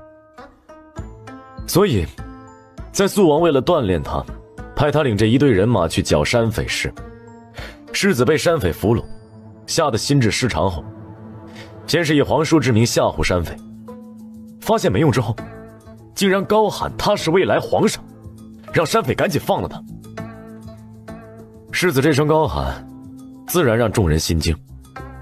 剿匪之后，皇上听闻此事也是震怒不已，开始软禁皇叔，彻查此事。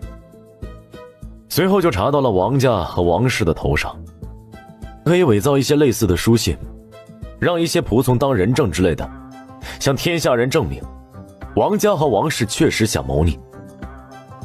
而皇叔很无辜，虽然皇叔无辜，但是为了更逼真一些，突出皇叔被牵连得很惨，可以让皇叔暂时交还兵符，卸下所有的职位，休息一段时间。皇上不乐意了，觉得这个故事内容不行，他皱起眉头，正要开口让景王再想个别的，就又听景王开口道：闹到这个程度，想必1个多月的时间就该过去了，正好穆淑妃也要生产了。儿臣想，皇叔应该很乐意彻底休息一段时间，待在府里，专心迎接2个孩子的到来，享受做人父的喜悦之情。皇叔之前一直戍守边关，忙于战事，想必都没有机会和时间听到自己孩子来到人世间的第一声啼哭。儿臣便想，皇叔现在很需要这个，应该能治愈皇叔心里的痛楚，补足他的遗憾。不错，是该让你皇叔好好休息一段时间了。就这样办吧。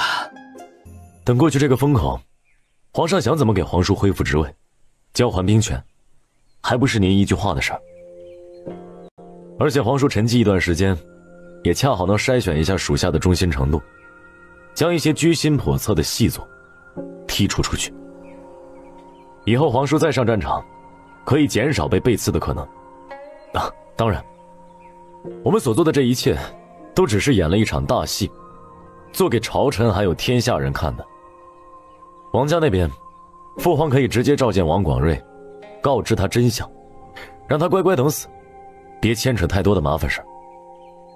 否则等待他的，就不是他这一脉的满门抄斩，而是要株连整个王家氏族。父皇，你觉得这一整套故事如何？可还有哪里需要修改的？没有，朕觉得甚好，就按照你说的来。父皇，儿臣心里有些不安，儿臣到底是半路认回来的，身世到底有些不清不楚的地方。既然能做父子鉴定，不如父皇也和儿臣做一做，万一也好及时纠正错误。皇上闻言惊讶地看着景王，没料到他竟然主动提及此事，他就不怕真有个意外吗？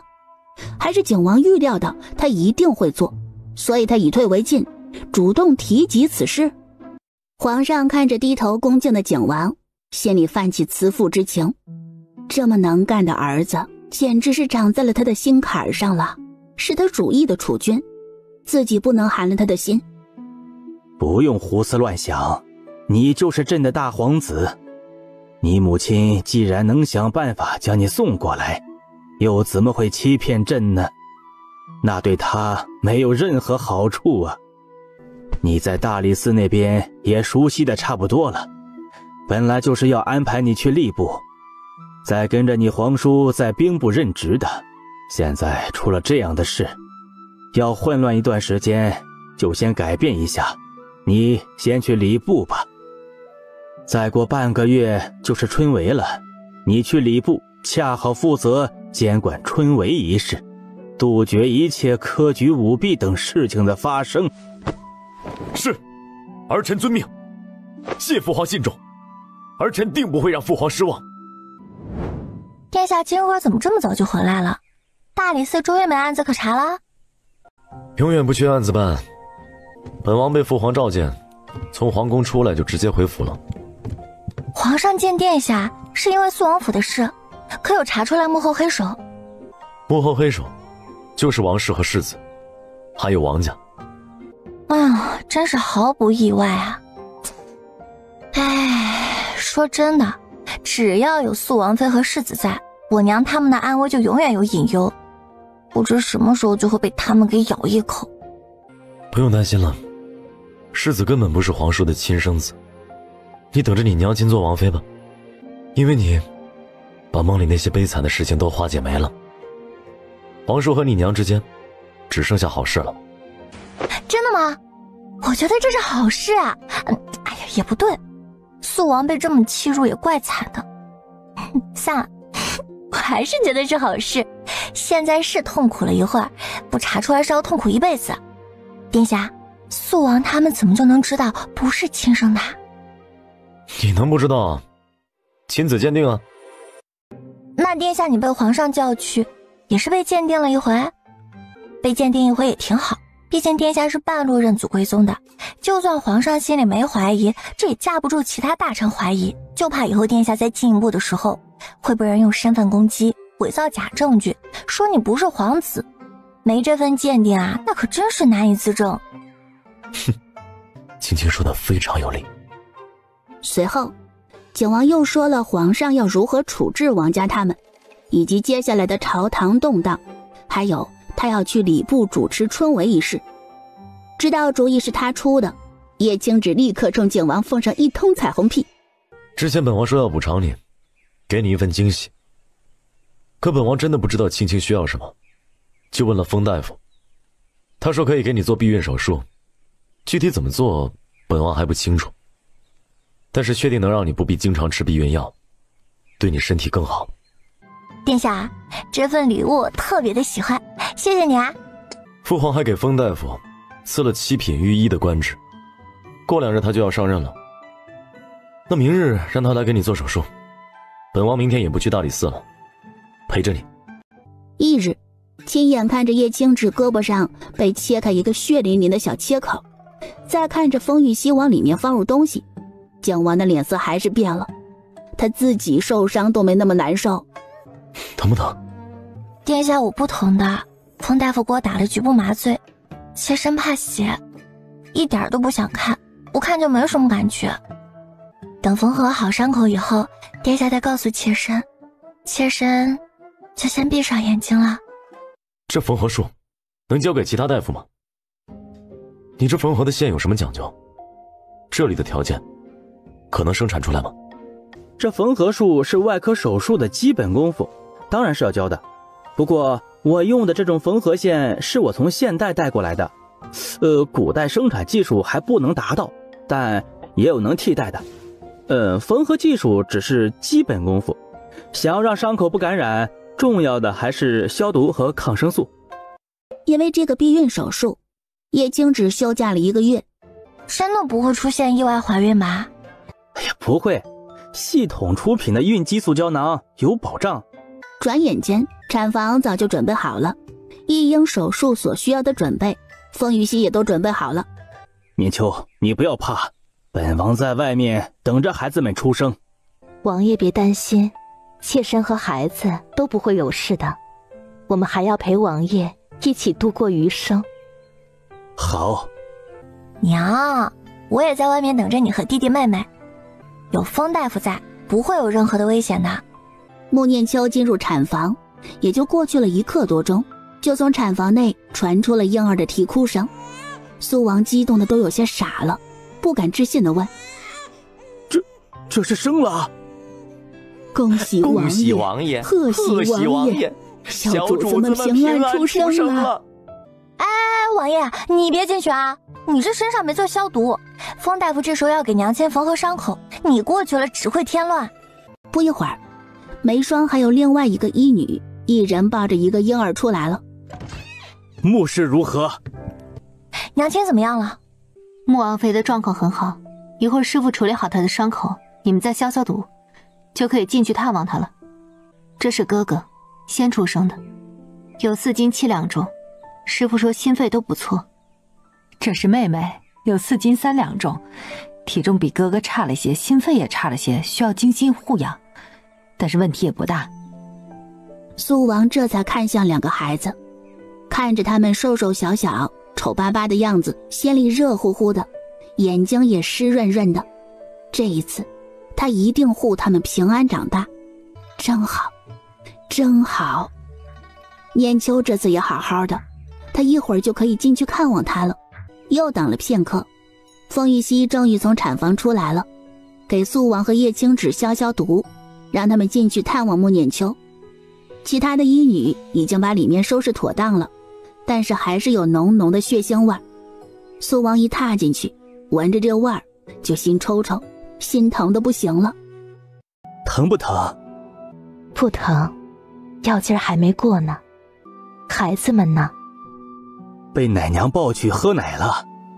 念秋，谢谢你，谢谢你九死一生为我生下一儿一女。只要以后你能一直陪着我，我此生就真的圆满了。王爷这话傻气，妾身不陪着王爷和孩子，能去哪里呀？除非妾身死了。别说死，我听不得这个。好，不说，以后都不说。等孩子们吃完奶抱过来，妾身想看着他们。你不要睡一会儿吗？不困吗？不累吗？现在没感觉，原来生孩子可以这么轻松，躺下没一会儿孩子就出来了，真好。听风大夫说，剖腹产的时候不受罪，产后才开始受罪。你这是麻醉药劲儿还没过。只要孩子健康就行，事后疼一些也值得，这样不怕孩子生不出来会憋死在肚子里。等2个孩子吃完奶抱过来后，苏王看着他们安详的模样，再看看旁边的穆念秋，脸上的笑容就没下去过，担惊害怕渐渐消退后，就只有满满的幸福感了。王爷，孩子的名字你想好了吗？哥哥就叫谢安泽，妹妹叫谢安雅。我希望他们一生都平安顺遂，哥哥能仁慈恩泽他人，也被上天恩泽庇佑。妹妹就像你一样恬静淡雅，日子和顺美好。安泽，安雅，很好听。皇宫，皇上也知道今天穆氏会生孩子，一直在皇宫里等消息呢。终于，看守苏王府的禁军小队长到了，一脸严肃地告诉皇上，双胞胎出生了，母子平安。皇上顿时松了一口气，紧跟着高兴的哈哈大笑出声。喜三礼不能办，让你们受委屈了。妾身不在意这个，孩子健康就好，王爷也在呢。等他们满月了，事情就该过去了，到时候再大办补回来。皇上刚批改了几个奏折，内侍就慌慌张张的来报：皇上，文华殿那边出事了，晋王世子和皇太孙等人打起来了。都给朕带过来，再去通知太子和景王过来，一个个的都反了天了。儿孙多了都是债呀。明玉和封念康还有皇太孙等人到御书房的时候，太医呢？可给皇太孙看过太医了？回皇上，已经去叫太医了。皇太孙的伤稍微处理了一下，皇太孙也急着要见皇上，就没留下太医，直接过来了。皇爷爷，是明玉先打的孙儿，你要为孙儿做主呀！孙儿好疼呀！怎么回事？封念康，你来说说这次闹事的起因和经过。这是伤到脚了？行了，别动了，去搬个椅子来，让他坐着说。谢皇上隆恩。回皇上，今日一早，小世子和世子来文华殿上课，刚进学堂，就听到皇太孙和自己的伴读在那里说肃王是乱臣贼子。世子觉得皇太孙说的不对，肃王是否谋逆还没有下定论，就上前理论。皇太孙不乐意听，骂世子是哪根葱，还让世子赶紧跪下巴结他，别等肃王彻底倒台了，不能给他撑腰的时候，就想巴结也晚了。世子气不过，又嘴巴笨，说不过皇太孙，就伸手推了皇太孙一下。世子手劲很小，根本没推动皇太孙，但惹怒了他。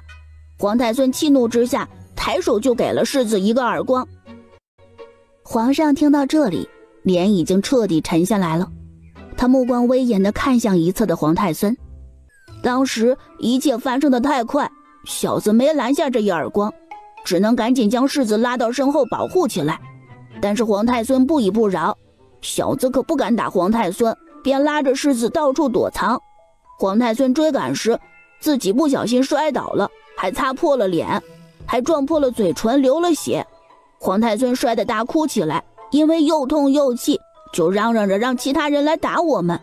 不过内侍一看要闹大了，赶紧来拉架，紧跟着祝老师也来了，就平息了。然后有内侍禀告了皇上此事，我们就被带过来了。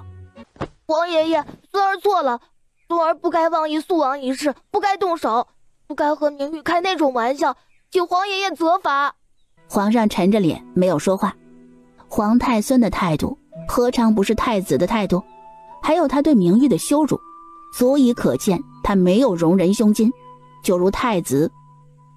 皇爷爷，这事是由明玉而起，明玉有错，不该动手去推皇太孙哥哥，还请皇爷爷责罚。明玉下次再遇见别人和自己意见不合的情况，若是理论不过，对方还羞辱明玉，明玉就先躲得远远的，然后明玉再告知讲课的先生或者长辈，让先生和长辈为明玉和对方评理，辩出一个对错，万万不会再动手。好孩子，说得不错，下次就按照你说的这么做。快起来吧，今天你也没做错什么，被羞辱了，一点脾气没有，那也失了男儿血性。只是记得下次注意保护好自己。谢皇爷爷教导，明玉谨记在心。等太子和景王来了之后，皇上已经把事情都处理完了。皇上把太子和景王都训诫了一顿，就让他们把娃各自领走了。你这次做的没问题，下次机灵点，和人吵架时站远点，打人后跑快点，保护好自己。父王，我记下了。景王又看向封念康，见他走路一瘸一拐的样子，便让身边的内侍将他背起来。可等到回到王府，封念康直接从马车上跳下来了，脚一点没事儿。景王挑挑眉看着他，嘿嘿，皇太孙都摔得那么惨了，世子也挨了一巴掌，小脸肿了，我要是不受点伤，实在说不过去。皇太孙脾气又坏，还特别笨，他脸上的伤都是他自己摔的，哼，活该。明日给你们请2天假，养好伤再去上课。谢谢父王。谢谢王爷。王爷你可真是太英明神武了，小子觉得脚上的伤2天好不了，要不3天吧。景王带着明玉一起去王妃的院子，今天在宫里的事情要和王妃说一说。揽月居，姨姨，今天怎么从宫里回来这么早？出什么事了吗？姨姨，今天我们和黄太孙打架了，我没事，明玉挨了一巴掌。你要不要学一些功夫傍身？我怕你每次遇到危险就跑，这敌人一追你，就自己先倒霉的丧失战斗力，会显得你太好命了。你自己学了功夫，碰到身份低的又能打得过，咱们就自己动手解决掉。而且学些功夫也多一个保命手段，怎么样都不会亏的。你觉得呢？这样会不会太辛苦了？读书就很累了。你以后想要考科举吗？我都能袭爵了，以后混得再差也是个侯爷，我还用考科举啊？我要是想当官，以后姨父难道还不能直接给我封个一官半职的？姨也觉得不用哎。你以后想要做官，五品之下还是能随便给你的。不过这事儿你别出去嚷嚷。我又不是黄太孙那个傻子，什么蠢话都往外说。你别仗着自己聪明就觉得别人都是傻子，你这种自负的聪明人，哪天被你口中傻子坑了都不冤。肃王的事现在闹得沸沸扬扬，朝堂天天吵，可皇上始终是不表态，太子还有其他人都在揣摩圣心呢。你在皇宫里不要觉得周围人是傻子，你要记住了，在宫里生存下来的人心眼子都多得很，没谁真的蠢。保不准今天在文华殿发生的事就是太子那边授意给皇太孙的，让他故意那么说，测试皇上对肃王的态度。若真是这样，我以后一定不会小瞧宫里的任何一个人了。再等个2-3天，看看太子那边对肃王一事的态度，就知道是不是了。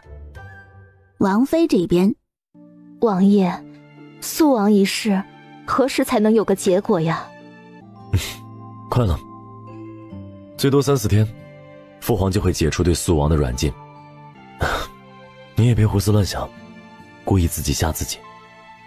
宫里再怎么乱，也没人敢轻易对皇孙下死手。母妃你不要怕，康哥哥会保护我，我也会努力学聪明一些，更加小心。好孩子，母妃觉得你很棒了。父亲母亲，儿子先去看望姐姐了。王爷，肃王既然没事儿，那肃王世子呢？皇上会怎么处置他？有谋逆的心，自然是处死。肃王难道不求情？他一而再再而三地宠穆淑妃，还有龙凤胎下黑手，肃王对他也没有多少父子情谊了。景王也不能大嘴巴的对谁都说肃王被戴绿帽子啦，世子不是他亲生的。给叶青芷说，那是因为事关叶青芷的娘亲，而且叶青芷和肃王关系匪浅，也无需解释那么多鉴定的事儿。难道就因为更爱穆淑妃和她生的2个孩子，肃王就彻底放弃了世子了，任由他被处死？这是不是太无情和残忍了些？东宫还真的让景王和叶青芷猜对了，今天皇太孙在文华殿里说的那番话是陈尚书交给他的，目的自然是为了测出皇上对肃王的态度。看你笨的，姑问过了，你这脸上的伤都是你自己摔出来的，明玉都没碰你一下，这么笨手笨脚，丢死人了，姑都为你臊得慌。殿下，儿子今天遭了这么多罪，受了伤，都是为了帮殿下做事。他已经被皇上重罚了，您怎么能不鼓励一二，还一直训斥他，羞辱他？您怎么能？您可是他的父亲啊！哼，就是因为姑是他的父亲，才会对他严厉要求。文华殿的老师给姑说，他的字写的还不如明玉好呢。他都7岁了，明玉才5岁，这么大了，还不如个5岁小孩写的字好，难道不丢姑的脸面？不是姑不如景王，是你这个不孝子不够努力，不如景王的儿子，是你给姑丢脸了。皇太孙听着父王不断的指责，内心无比的痛苦，还有愤怒，有对父王的愤怒，也有对明玉的愤怒。可是心中的愤怒又必须要有一个发泄口，那这个发泄口是谁呢？无疑是明玉，还有他身边的人。叶青芷发现王妃这2日对自己更加热切了2分。王妃，你要有事儿需要我去办，你就吩咐一声。哎，你这么对我都有些受宠若惊。没有事情要你去做，一些费神的琐事庶务，你不愿意干歇着就好，让武侧妃去做，她反正也上手了。你呢，看看书，听听戏，出去玩玩，反正怎么舒坦怎么来，在咱们王府里按你自己的心意过日子就行，不用顾虑那么多。你也不要多想，你特意避孕不早点要孩子，我也是后知后觉反应过来，这完全是为名誉好。咱们女人哪能不要孩子的？你越晚要孩子，承受的非议就越多，我觉得太委屈你了，心里过意不去，就想多对你好一些。哪有什么委屈不委屈的，这是我自己求的啊。虽说天家无亲情，因权力会争得你死我活的，但是看看皇上和肃王的相处，兄弟之间也是可以信赖，彼此帮扶的。当然，因为皇上和肃王是一母同胞的兄弟，自然就亲近很多。但是人和人的相处，只要有血缘，没有情也白搭。一旦至亲对自己只有算计压榨，没有温情，只会更生恨生怨，会成为死敌的。而嫡庶兄弟或是没有血缘的人，只要目标互补，而不是抢夺同一个目标，也是可以互相扶持，和平共处的。就如我和王妃，像咱们这般和平共处的妻妾，那也是少之又少。但因为我们的目标不同，再加上我们对彼此的真诚和良善，不也做到了吗？我就是希望明玉以后和其他兄弟也能和平相处，不要非得闹个你死我活的。唉，我还是太过想当然了，对不对？我看史书上皇位之争就没有不流血的。王妃也不要过于忧心以后的事情，以后哪怕是我有了孩子，他和世子相差至少11、12岁，有了这个年龄差，于储君之位上就不会构成多大的威胁。而且王妃，咱们要把目光放远大一些，不要光盯着皇宫里的那个位置，外面的世界很大也很精彩。咱们爷不光有野心，也有能力，未来坐上那个位置啊，指不定是要开疆拓土，兴许呢能把整个楚国大燕都给灭了呢。打下来的江山多了，治理不过来，这不得让兄弟去帮着代管一下，这矛盾自然就转移出去了。而且外面除了楚国大燕，再远一些还有大海，还有海对面的地方呢。说我的孩子向往外面的世界，想要当个探险家，不惧风险，就喜欢挑战，喜欢出去发现新大陆，享受这世上不一样的美，我也是支持的啊。这样的他，你让他天天窝在皇宫里看奏折，天天听那些朝臣扯淡，只会比杀了他还要痛苦。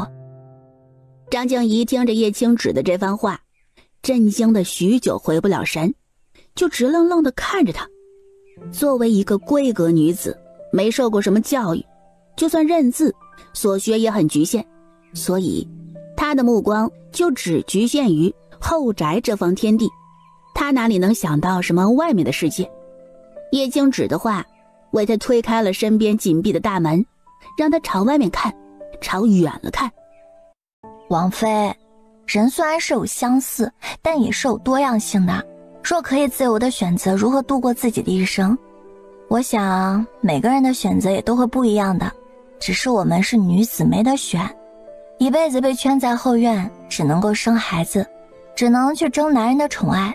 可男子和我们女子不同，他们可以有很多很多种选择的。孩子的目标兴趣都是可以培养引导，就算我的孩子以后有野心，不像我啊只想富贵清闲，那我也会告诉他，用你的野心，你的勇气，带着你的士兵出去征服草原蛮夷，征服星辰大海。不要让自己困在一个小小的皇城内，不要终日与阴谋诡计为伴。还能这样吗？当然可以，王妃若不信，可以去问问王爷啊。不是的，我相信你说的话，我只是从未想过还可以这样。青芷啊，怪不得王爷那么喜欢你，因为你可以像个男子一样和王爷谈天说地，还可以帮助他实现他的雄才大略。你的思想和眼界那么高，你的心胸那么宽阔，世间别说女子了，就是男子，也少有可以和你比肩的。王爷又怎么会不被你吸引呢？你要是想取代我的位置，也不过是一句话的事儿。谢谢你给我留一条生路。王妃不用谢我，谢你自己就好。你若是没有容人的雅量，你若是对我喊打喊杀，那我自然也不会这般对你啊。我这么一个想要讨懒的人，遇见了你这样容人的主母，那又何尝不是一种幸运？所以呢，我们两个就是互相成就，是合作共赢。以后王妃心里有什么不解的，有什么芥蒂，你就直接和我说出来。人和人的信任，就如那最名贵娇弱的兰花，需要时常认真浇灌、除虫和养护，否则很容易就会枯萎坏死的。是啊，青芷，今日听你一席话，让我受益良多。以后教育明玉也要这般，让他开阔眼界，打开心胸，认清自己的能力，不轻易相信人，可也不能不容忍。王妃说的特别好，我也希望我们都能得偿所愿，以后老有所依，没有操不完的心，可以安享晚年。青芷，你才18，你就想着养老了？这个问题考虑的也太早了吧？王妃嘴角抽抽，被他的懒散再次打败。叶青芷就笑笑，哪有打工人不想直接退休的，然后领着退休金，靠着养老保险当逍遥老头老太太。接下来的2日，太子党派的人不再像之前那般攻击肃王了，反而开始反复提及肃王过往的功绩，证明他绝对没有谋逆之心。姨爷，你说的没错，宫里的人都有800个心眼子。你猜怎么着？皇太孙现在看见我和明玉，笑得可亲切了，还主动给我们道歉呢。我看他明显是笑里藏刀，指不定等我们放松了警惕后，就要捅我们刀子了。你能这么想就对了。你们在皇宫里除了明玉和方迅，还有身边的奴才，其他人都别交心，但也别主动得罪，明白吗？我问了问殿下，你们也是有武术和骑射课程的，若是你以后不想科举，你可以侧重于武术和骑射课。啊，我们还能选择上什么课吗？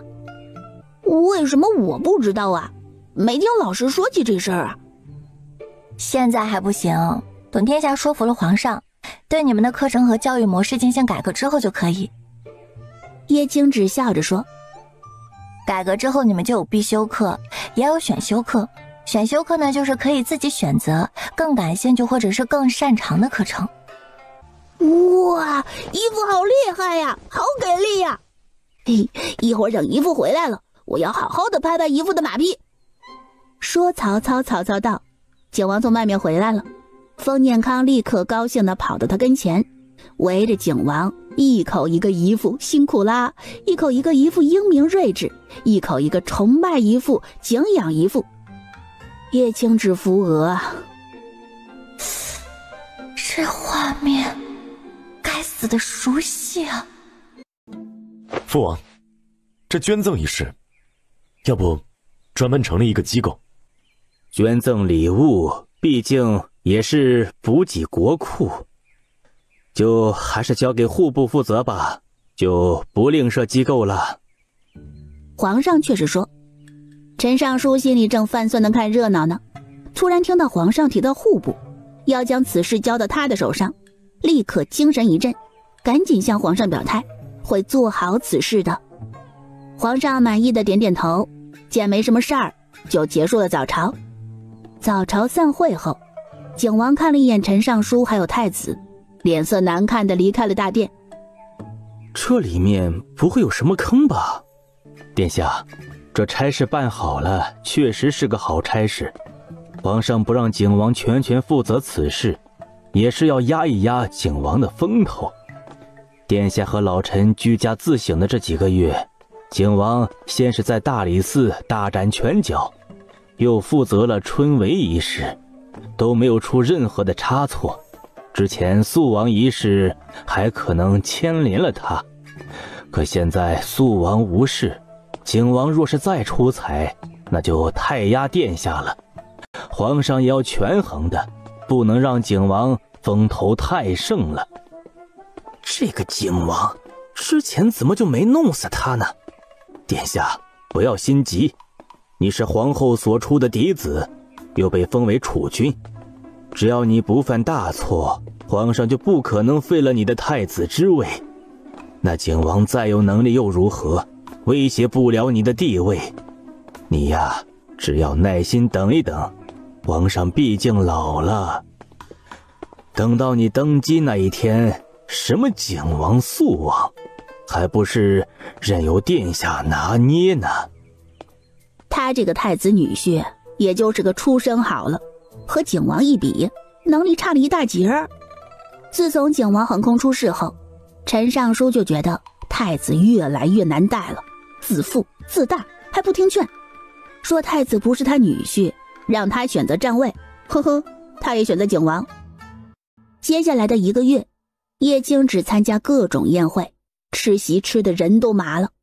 先是大哥大嫂的婚宴，这没得说，必须参加的，娘家的面子就靠他来撑着呢。宣，这些都给我捐了，我要朝廷发的荣誉牌子，我要第一个拿到牌子。还没离开的叶青芷不知道说啥了，像他爹这样觉悟高的又听劝的商人，何愁不赚银子？新房内，夫君可要喝醒酒汤？我刚让小厨房备着了，让丫鬟给送进来。麻烦阿雪了。客气什么呀？外面宴席没出什么差错吧？你安排的一切都很妥帖，培养的下人也都能干，一切都顺利，宾客们也赞不绝口。我娶了阿雪这么能干的娘子，以后睡觉都能笑醒了。油嘴滑舌的，以前怎么没发现你这么会说话？正要吻上她的红唇，敲门声响起。夫人，咸酒汤送来了。给我吧，把沐浴的水准备好了，先把醒酒汤喝了吧，然后再去洗洗。谢谢阿雪。阿雪，我还有一个新婚礼物要送给你。什么呀？你之前给了我不少礼物了。这次的不一样，你先闭上眼睛，快闭上，别偷看。什么嘛，还这么神神秘秘的。方胜雪闭上了眼睛，就感觉听觉放大了，就听到一阵窸窸窣窣的声音，好像还有脚步声，然后就听他说：好了，可以睁开了。看着站在自己面前的叶俊峰，惊喜地捂住嘴巴，瞪大了眼睛。天，你能站起来了？你的腿是好了吗？可以自己走路了？还在复健中，能走2、3步，能站10几息。你这样碰我，我就要倒了。怎么样，这个新婚礼物喜欢吧？喜欢，很喜欢。你不是说小时候遭人绑架，膝盖骨被敲碎，不能再站起来了吗？这怎么又可以了？是碰到神医了吗？是妹妹找了那位风谷主，让他给我看了看，他说可以试试治疗，说我还年轻，兴许可以恢复，然后他就给我开了药，同时让我按照他的要求做康复训练。我努力了3个月，终于能走2步了。只要我再坚持做半年的康复训练，应该可以像正常人一样行走了。真好，真好。真可惜，还不能把你抱到床上去。婚宴第2天，叶永元酒醒了，看着管家递过来的礼单，肉疼地说：要不还是留下来一部分吧，还有不少是肃王府那边送过来的礼品呢。这要是都捐了，是不是对肃王不敬啊？俊峰，你说呢？这可都是你娘亲给你的家底，以后留给你闺女当嫁妆也是好的呀。叶永元真想给几个时辰之前的自己一个大嘴巴子。昨日那么多宾客，畅礼大家都在，有什么珍品，有心人铁定记下了。父亲昨夜醉酒后又高喊都捐了，要拿第一个荣誉牌子，现在反悔了，只捐些不值钱的，这不是打自己脸吗？打你的脸也就算了，父亲觉得自己脸皮厚，丢点也无所谓，可你这样也让妹妹没脸面，你哪怕事后再买回来的也比不捐强呀。哎呦，悔呀，肉疼啊！以后再也不喝醉了。嘿，除了大哥大嫂的婚宴，还有一个对他比较重要的，就是封念康认祖归宗的宴会。本来应该早就办理的，可也被肃王和王家一事给闹的，就推迟到现在了。这宴席，安乐侯府自然也来参加了，给外孙撑脸面和场子。老太君也露面了，亲自主持封念康的认祖仪式。观礼的众人看着老太君精神矍铄的样子，都暗暗赞叹对方身子骨居然这么好。老太君被人问起养生秘诀，就笑呵呵的道：不瞒你们说，我这身子去年有一阵就差点不行了，被家里的不孝子孙给气的。后来青芷就劝我说，儿孙自有儿孙福，莫为儿孙做牛马。老身也就真的想开了，这心胸一开阔，不再操心这个那个的，这身子骨自然就变好了。那也不如现在精神好，毕竟人老了。不过自从我这个小玄孙找回来后，我就吃什么都觉得香，胃口都变好了，睡觉呢也比之前睡得香了，吃好睡好，这身子和精神都好了许多。我这个小玄孙就是我的小福星。认祖仪式结束后，封念康也正式改名为谢念康。谢家族老郑重地把他的名字填在了族谱上。随着国库的银子变多，管这份银子的人又是自个老丈人陈尚书，太子也心动啊。殿下不要打这些捐赠礼品的主意，一旦出事会很麻烦，不能轻易平息。若殿下需要银子，老臣可以从别处想办法给殿下。哎，行，姑知道轻重，不会乱动这笔银子的。委屈殿下了，不知殿下缺多少银子？先给姑10万两。陈尚书傻了，一开口就10万两，他的银子也不是大风刮来的。10万两很多吗？姑手底下养着那么多人，难道不给他们银子？那他们怎么为姑做事啊？青州那边呢，还有半个月就该下收了，他们也该给你孝敬了，还能缺这10万两银子？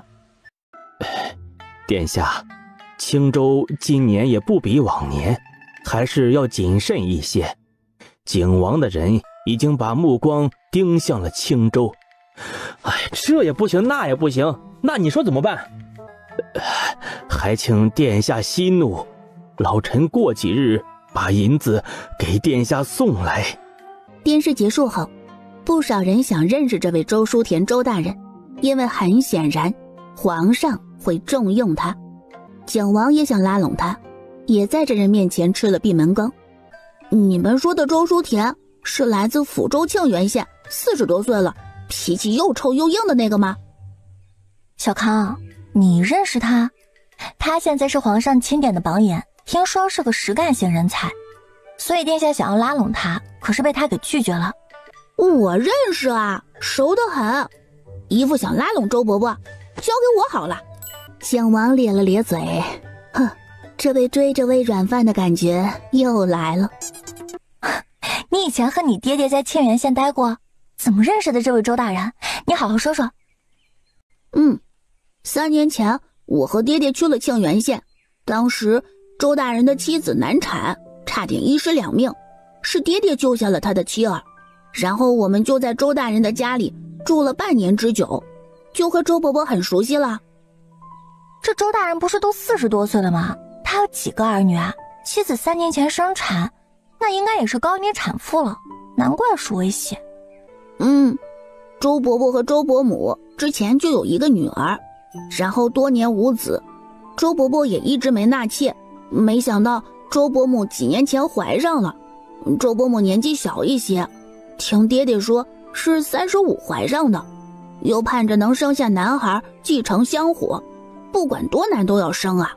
也幸亏得遇爹爹，周伯母平安生下个男孩，要不然这喜事就要变成丧事了。周伯伯虽然脾气又臭又硬，认准的事情不会轻易改变，软硬不吃的那种，但是他也不是拘泥于礼法的老顽固，知道爹爹其实是男子后也不在意，反而还赞爹爹品行高洁呢。因为周伯母产后虚弱，需要照料，周伯伯就让我们住在他家，然后我们就住了半年。我还以为此生很难再见到周伯伯了呢，没想到周伯伯居然进京赶考了。他现在住在哪里啊？明日我和爹爹一起去看望周伯伯。他现在住在哪里啊？明日我和爹爹一起去看望周伯伯。住在悦来客栈。哎呀，悦来客栈多贵呀，周伯伯家里可不富裕。姨父啊，你手里有没有2进的小院子，让周伯伯借住一下，回头他也好把周伯母等家里人接来京城住呀。院子自然有，回头本王让人把房契给你，院子就送给你了。当初他们收留你，现在你可是平南侯了，有能力了，现在换你来收留他们，也是回报当年的情谊。谢念康重重的点头，觉得姨父说的很有理。嘿嘿，现在他可是小侯爷了，能做的事情还是挺多的。还有他的小金库是不是该攒起来啦？翌日，悦来客栈。周大人，有贵客来见您，说是您的故人，姓封，曾经在您家里借住过半年。他们人在哪里？派我去。在1楼大堂呢。周大人，随小的来。周伯伯，这里。真没想到我们在京城重聚了，看来你们这几年际遇不错呀。周伯伯，我认祖归宗了，我现在可是小侯爷了，我爹爹也是7品御医了，太和医学院就是我爹爹创办的，以后你在京城我罩着你，绝对没有人随便给你穿小鞋找你的麻烦。行了吧你啊，当个小侯爷天天显摆来显摆去的，赶紧坐下吧，谢小侯爷，大家都看你呢。前段时间平南侯府认回来的孩子就是你。对的，周伯伯，你现在知道我后台有多硬了吧？确实很硬。周伯伯，你就别在这客栈住了，住我名下的2进小院子吧，回头把周伯母他们接过来，一家人住着也方便。不用了，我不准备接他们来京城。不是吧，周伯伯，难道你要抛弃糟糠之妻，在京城再攀高枝，做我爹爹口中的陈世美啊？